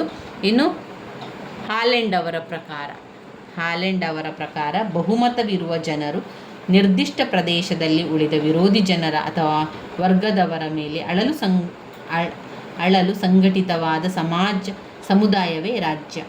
ಇನ್ನು ಓಪನ್ ಹ್ಯಾಮ್ ಅವರ ಪ್ರಕಾರ ತನ್ನದೇ ಆದ ಪರಮಾಧಿಕಾರವುಳ್ಳ ಸರಕಾರದಡಿಯಲ್ಲಿ ಜನರು ಒಂದು ದೇಶದಲ್ಲಿ ನೆಲೆಸಿದಾಗ ರಾಜ್ಯ ಅಸ್ತಿತ್ವಕ್ಕೆ ಬರುತ್ತದೆ. ಇದು ರಾಜ್ಯದ ವ್ಯಾಖ್ಯಾನೆಯಲ್ಲಿ ಬರ್ತದೆ. ಇನ್ನು ವೆರಿ ವೆರಿ ಇಂಪಾರ್ಟೆಂಟ್ ಆಗಿರುವಂಥ 10 ಅಂಕಕ್ಕೆ ಬಂದಿರುವಂಥ ಪ್ರಶ್ನೆ ರಾಜ್ಯದ ಮೂಲಾಂಶಗಳು. ಒಂದು ಜನಸಂಖ್ಯೆ, ಮೂಲ ಅಂಶಗಳೇನು ಅಂತ ಕೇಳಿರುವಂಥದ್ದು. ಒಂದು ಜನಸಂಖ್ಯೆ, 2 ಭೂಪ್ರದೇಶ, ಜನಸಂಖ್ಯೆ, ಭೂಪ್ರದೇಶ, ಸರಕಾರ, ಪರಮಾಧಿಕಾರ. ಯಾವುದೆಲ್ಲ ಬರ್ತದೆ? ಜನಸಂಖ್ಯೆ, ಭೂಪ್ರದೇಶ. ಮೊದಲಿಗೆ ಜನಸಂಖ್ಯೆಯನ್ನು ನೆನಪಲ್ಲಿಟ್ಕೊಳ್ಳಿ. ಅದಾದ ಮೇಲೆ ಭೂಪ್ರದೇಶ ಆಗಿದೆ, ಜನಸಂಖ್ಯೆ, ಭೂಪ್ರದೇಶ, ಆಮೇಲೆ ಸರಕಾರ, ಅದಾದ ನಂತರ 4ನೇ ಪರಮಾಧಿಕಾರ. ಒಟ್ಟು 4 ಪಾಯಿಂಟ್ಸ್ಗಳನ್ನು ನಾವು ರಾಜ್ಯದ ಮೂಲಾಂಶಗಳಲ್ಲಿ ಬರಿತಾ ಹೋಗಬೇಕು. ಜನಸಂಖ್ಯೆ ಅಂತ ಬಂದಾಗ ನಮ್ಮ ಸುತ್ತಮುತ್ತ ನೋಡಿದ್ದೆ, ಈಗ ಒಂದು ರಾಜ್ಯ ಅಂತ ಬಂದಾಗ ಅಲ್ಲಿ ಜನಸಂಖ್ಯೆ ಇದ್ದೇ ಇರ್ತಾರೆ. ಜನಸಂಖ್ಯೆ ದಿನದಿಂದ ದಿನಕ್ಕೆ ಹೆಚ್ಚಾಗುವಂಥದ್ದು ಕಾಣ್ಬೋದು. ಈ ಜನಸಂಖ್ಯೆಯಿಂದಾಗಿ ಏನಾಗ್ತದೆ, ಒಂದು ರಾಜ್ಯಕ್ಕೆ ಎಷ್ಟಿರಬೇಕು, ಒಂದು ರಾಜ್ಯದಲ್ಲಿ ಎಷ್ಟಿರಬೇಕು, ಎಷ್ಟು ಜನ ಇದ್ದಾರೆ, ಎಲ್ಲವನ್ನು ಕೂಡ ಮಾಹಿತಿಯನ್ನು ನಾವು ತಿಳ್ಕೊಳ್ಳಿಕ್ಕೆ ರಾಜ್ಯದ ಮೂಲಾಂಶ ತುಂಬಾ ಸಹಕಾರಿಯಾಗಿರುವಂಥದ್ದು. ಇದು ಜನಸಂಖ್ಯೆ. ಭೂಪ್ರದೇಶ, ರಾಜ್ಯದ ಮೂಲಾಂಶಗಳು ಜನಸಂಖ್ಯೆ, ಭೂಪ್ರದೇಶ ಕೂಡ ಹಾಗೆ. ಇಲ್ಲಿ ಜನಸಂಖ್ಯೆ ಆಧಾರದ ಮೇಲೆ ಒಂದು ಪ್ರದೇಶ ಆಗುವಂಥದ್ದು. ಒಂದು ಭೂಪ್ರದೇಶದಲ್ಲಿ ಜನಸಂಖ್ಯೆ ಇರುವಂಥ ರೀತಿಯಲ್ಲಿ ಅವರು ಜೀವನವನ್ನು ಮಾಡ್ತಾರೆ. ಇನ್ನು ಪರಮಾಧಿಕಾರ ಅಂತ ಹೇಳೋದು ಅಲ್ಲಿ ನಿರಂಕುಶವಾದ ಬರ್ತದೆ, ಸರ್ವವ್ಯಾಪ್ತಿ ಬರ್ತದೆ, ಅವಿಭಾಜ್ಯ ಬರ್ತದೆ, ಅವರ್ಗೀಯವಾದುದು, ನಿರಂತರವಾದುದು, ಸರ್ವವ್ಯಾಪಿಯಾದುದು, ಅವಿಭಾಜ್ಯವಾಗಿರುವಂಥ ಅವರ್ಗೀಯವಾದುದು ಪರಮಾಧಿಕಾರದಲ್ಲಿ ಬರುವಂಥದ್ದು. ಇವಿಷ್ಟು 4 ನೆನಪಲ್ಲಿ ಇಟ್ಕೊಳ್ಳಿ. ರಾಜ್ಯದ ಮೂಲಾಂಶಗಳು ವೆರಿ ವೆರಿ ಇಂಪಾರ್ಟೆಂಟ್ ಆಗಿರುವಂತಹ ಪ್ರಶ್ನೆ. ರಾಜ್ಯದ ಮೂಲಾಂಶಗಳು ಜನಸಂಖ್ಯೆ, ಭೂಪ್ರದೇಶ, ಸರಕಾರ, ಜನಸಂಖ್ಯೆ, ಭೂಪ್ರದೇಶ, ಸರಕಾರ, ಪರಮಾಧಿಕಾರ. ಇನ್ನು ಬರುವಂತಹ ಘಟಕ 4 ಪರಮಾಧಿಕಾರದ ಲಕ್ಷಣಗಳು. ಪರಮಾಧಿಕಾರದ ಲಕ್ಷಣಗಳಲ್ಲಿ ಇಲ್ಲಿ ಪಾಯಿಂಟ್ಸ್ಗಳಿಲ್ಲೇ ಇದೆ ನೋಡಿ, ಇದನ್ನೇ ಬರ್ಕೊಳ್ಳಿ ಆರಂಭದಲ್ಲಿ ನೀವು ಪಾಯಿಂಟ್ಸ್ ಬುಕ್ಕಲ್ಲಿ. ಪರಮಾಧಿಕಾರದ ಲಕ್ಷಣಗಳು ನಿರಂಕುಶತೆ, ಶಾಶ್ವತತೆ, ಸರ್ವವ್ಯಾಪಕತೆ, ಅವಿಭಾಜ್ಯತೆ, ಅವರ್ಗೀಯತೆ, ಏಕಮೇವತೆ. ಇವಿಷ್ಟು ಪರಮಾಧಿಕಾರದ ಲಕ್ಷಣಗಳು. ಪರಮಾಧಿಕಾರದ ವಿಧಗಳು ಅಂತ ಬಂದಾಗ ನಾಮ ಮಾತ್ರ ಪರಮಾಧಿಕಾರ ಮತ್ತು ನೈಜ ಪರಮಾಧಿಕಾರ, ನಾಮ ಮಾತ್ರ ಪರಮಾಧಿಕಾರ, ನೈಜ ಪರಮಾಧಿಕಾರ, ಶಾಸನಬದ್ಧ ಪರಮಾಧಿಕಾರ ಮತ್ತು ರಾಜಕೀಯ ಪರಮಾಧಿಕಾರ, ಶಾಸನಬದ್ಧ ಪರಮಾಧಿಕಾರ, ರಾಜಕೀಯ ಪರಮಾಧಿಕಾರ, ಜನತಾ ಪರಮಾಧಿಕಾರ, ವಿಧಿಬದ್ಧ ಮತ್ತು ಶಕ್ತಿಬದ್ಧ ಪರಮಾಧಿಕಾರ, ವಿಧಿಬದ್ಧ ಮತ್ತು ಶಕ್ತಿಬದ್ಧ ಪರಮಾಧಿಕಾರ. ಇವಿಷ್ಟನ್ನು ಬರ್ಕೊಳ್ಳಿ, ವೆರಿ ವೆರಿ ಇಂಪಾರ್ಟೆಂಟ್. ಪರಮಾಧಿಕಾರದ ಲಕ್ಷಣಗಳು ಕೂಡ ತುಂಬ ಬಾರಿ ಕೇಳಿದ್ದಾರೆ, ಪರಮಾಧಿಕಾರದ ವಿಧಗಳನ್ನು ಕೂಡ ಕೇಳಿದ್ದಾರೆ. ಮೊದಲಿಗೆ ನಾವು ಪರಮಾಧಿಕಾರದ ಅರ್ಥವನ್ನು ತಿಳ್ಕೊಳ್ಳುವ. ಏನಿದು ಪರಮಾಧಿಕಾರ ಅಂತ ಹೇಳಿದರೆ? ಪರಮಾಧಿಕಾರ ಅಂತ ಹೇಳಿದರೆ ರಾಜ್ಯದ ಉಸಿರು. ಪರಮಾಧಿಕಾರವೇ ರಾಜ್ಯದ ಉಸಿರು. ಪರಮಾಧಿಕಾರವಿಲ್ಲದಿದ್ದರೆ ರಾಜ್ಯವೇ ಇರಲಿಕ್ಕಿಲ್ಲ, ರಾಜ್ಯವೇ ಇರಲಾರದು. ಪ್ರತಿಯೊಂದು ಸ್ವತಂತ್ರ ರಾಜ್ಯಗಳಲ್ಲಿಯೂ ಯಾವುದಾದರೂ ಒಂದು ಬಗೆಯ ಅಧಿಕಾರವಿರುತ್ತದೆ. ಶಾಸನಗಳನ್ನು ರಚಿಸಿ ಅವುಗಳನ್ನು ಜಾರಿಗೆ ತಂದು, ಅವುಗಳಿಗೆ ಜಾರಿಗೆ ತಂದು ಅವುಗಳ ಉಲ್ಲಂಘನೆಗೆ ಶಿಕ್ಷೆ ವಿಧಿಸುವ ಅಧಿಕಾರ. ಅವರ ಏನಾದರೂ ಒಂದು ತಪ್ಪು ಮಾಡಿದರೆ ಅಥವಾ ಉಲ್ಲಂಘನೆಯನ್ನು ಮಾಡಿದರೆ ಅದಕ್ಕೆ ಶಿಕ್ಷೆಯನ್ನು ಕೊಡಬೇಕು. ವಿಧಿಸುವ ಅಧಿಕಾರವು ಒಬ್ಬ ವ್ಯಕ್ತಿಯಲ್ಲಾಗಲಿ ಒಂದು ಸಭೆಯಲ್ಲಾಗಲಿ ಇರಲೇಬೇಕು. ಅಂತಹ ಅಧಿಕಾರಕ್ಕೆ ಪರಮಾಧಿಕಾರ ಅಂತ ಹೇಳುವಂಥದ್ದು. ಉಲ್ಲಂಘನೆಗೆ ಶಿಕ್ಷೆ ವಿಧಿಸುವ ಅಧಿಕಾರವು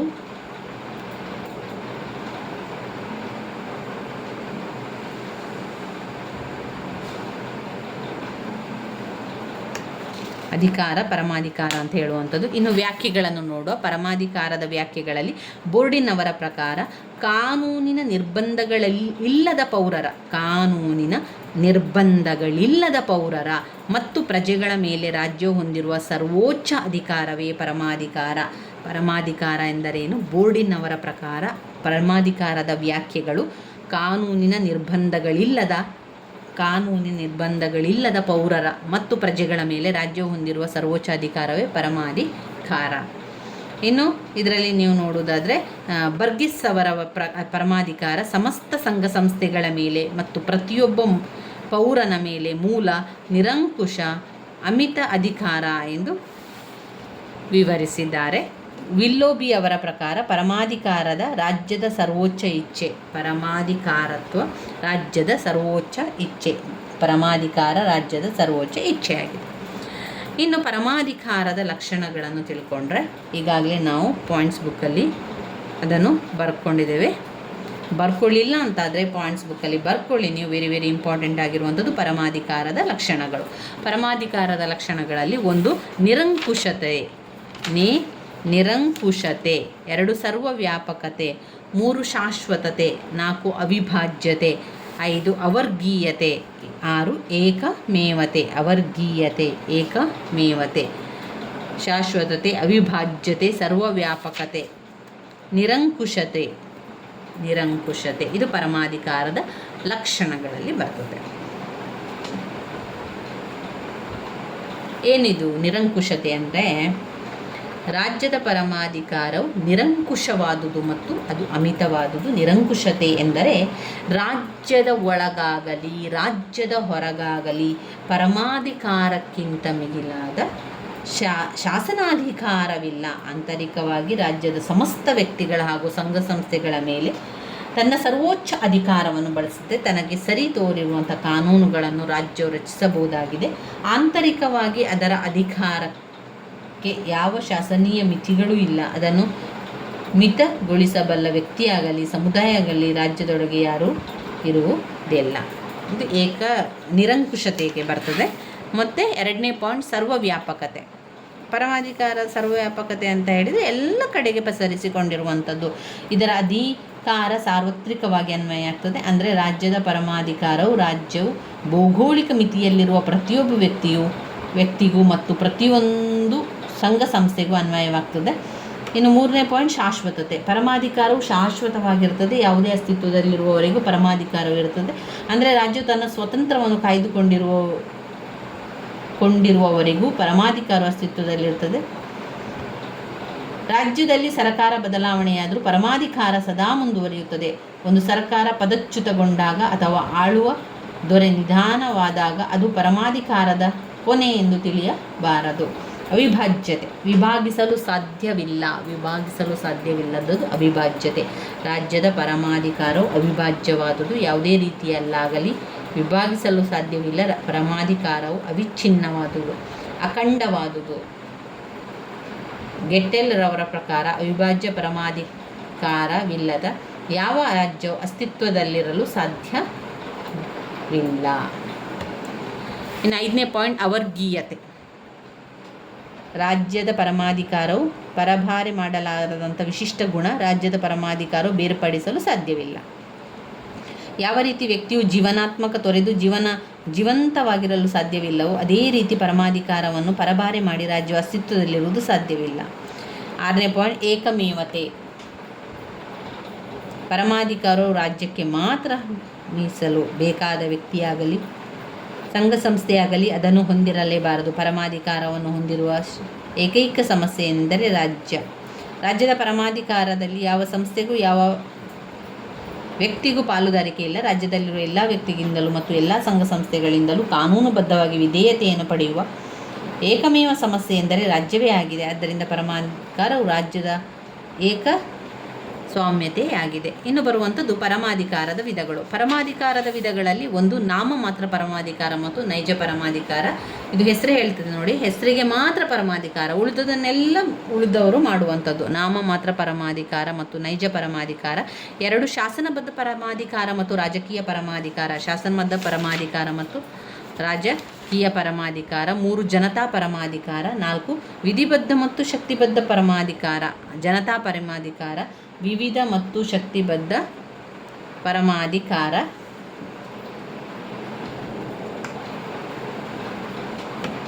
ಇವಿಷ್ಟು ಅದರ ವಿಧಗಳಲ್ಲಿ ಬರುವಂಥದ್ದು. ಮತ್ತೊಮ್ಮೆ ನೋಡ್ತಾ ಹೋಗುವ. ನಾಮಮಾತ್ರ ಪರಮಾಧಿಕಾರ ಹೆಸರಿಗೆ ಮಾತ್ರ ಪರಮಾಧಿಕಾರ ಹೊಂದಿದ್ದು ವಾಸ್ತವವಾಗಿ ಪರಮಾಧಿಕಾರವನ್ನು ಚಲಾಯಿಸುತ್ತಿಲ್ಲದಿದ್ದರೆ ಅದನ್ನು ನಾಮಮಾತ್ರ ಪರಮಾಧಿಕಾರವೆಂದು ಕರೆಯಲಾಗಿದೆ. ಉದಾಹರಣೆಗೆ ಇಂಗ್ಲೆಂಡ್ನ ರಾಣಿ ಮತ್ತು ಭಾರತದ ರಾಷ್ಟ್ರಪತಿ. ಇಂಗ್ಲೆಂಡ್ನಲ್ಲಿ ಪ್ರಧಾನಮಂತ್ರಿಯನ್ನೊಳಗೊಂಡ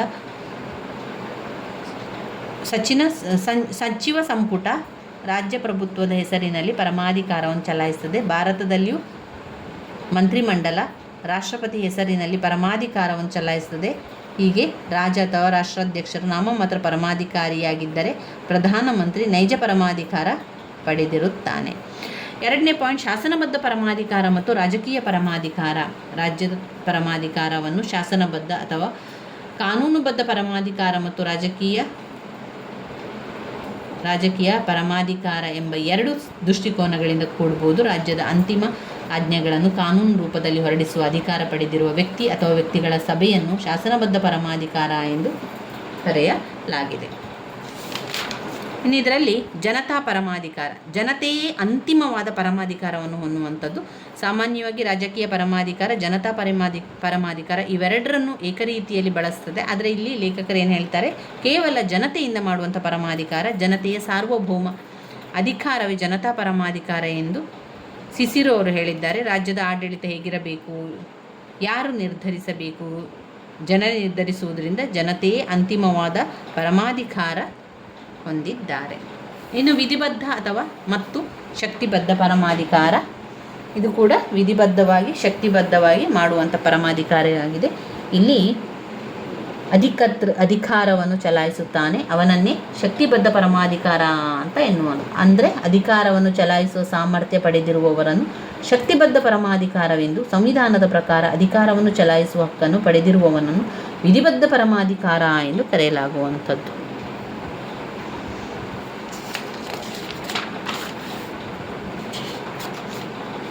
ಇನ್ನು ಬರುವಂಥದ್ದು ಘಟಕ 5 ಏಕತ್ವ ಪರಮಾಧಿಕಾರ ಸಿದ್ಧಾಂತ. ಏಕತ್ವ ಪರಮಾಧಿಕಾರ ಸಿದ್ಧಾಂತದ ಟೀಕೆ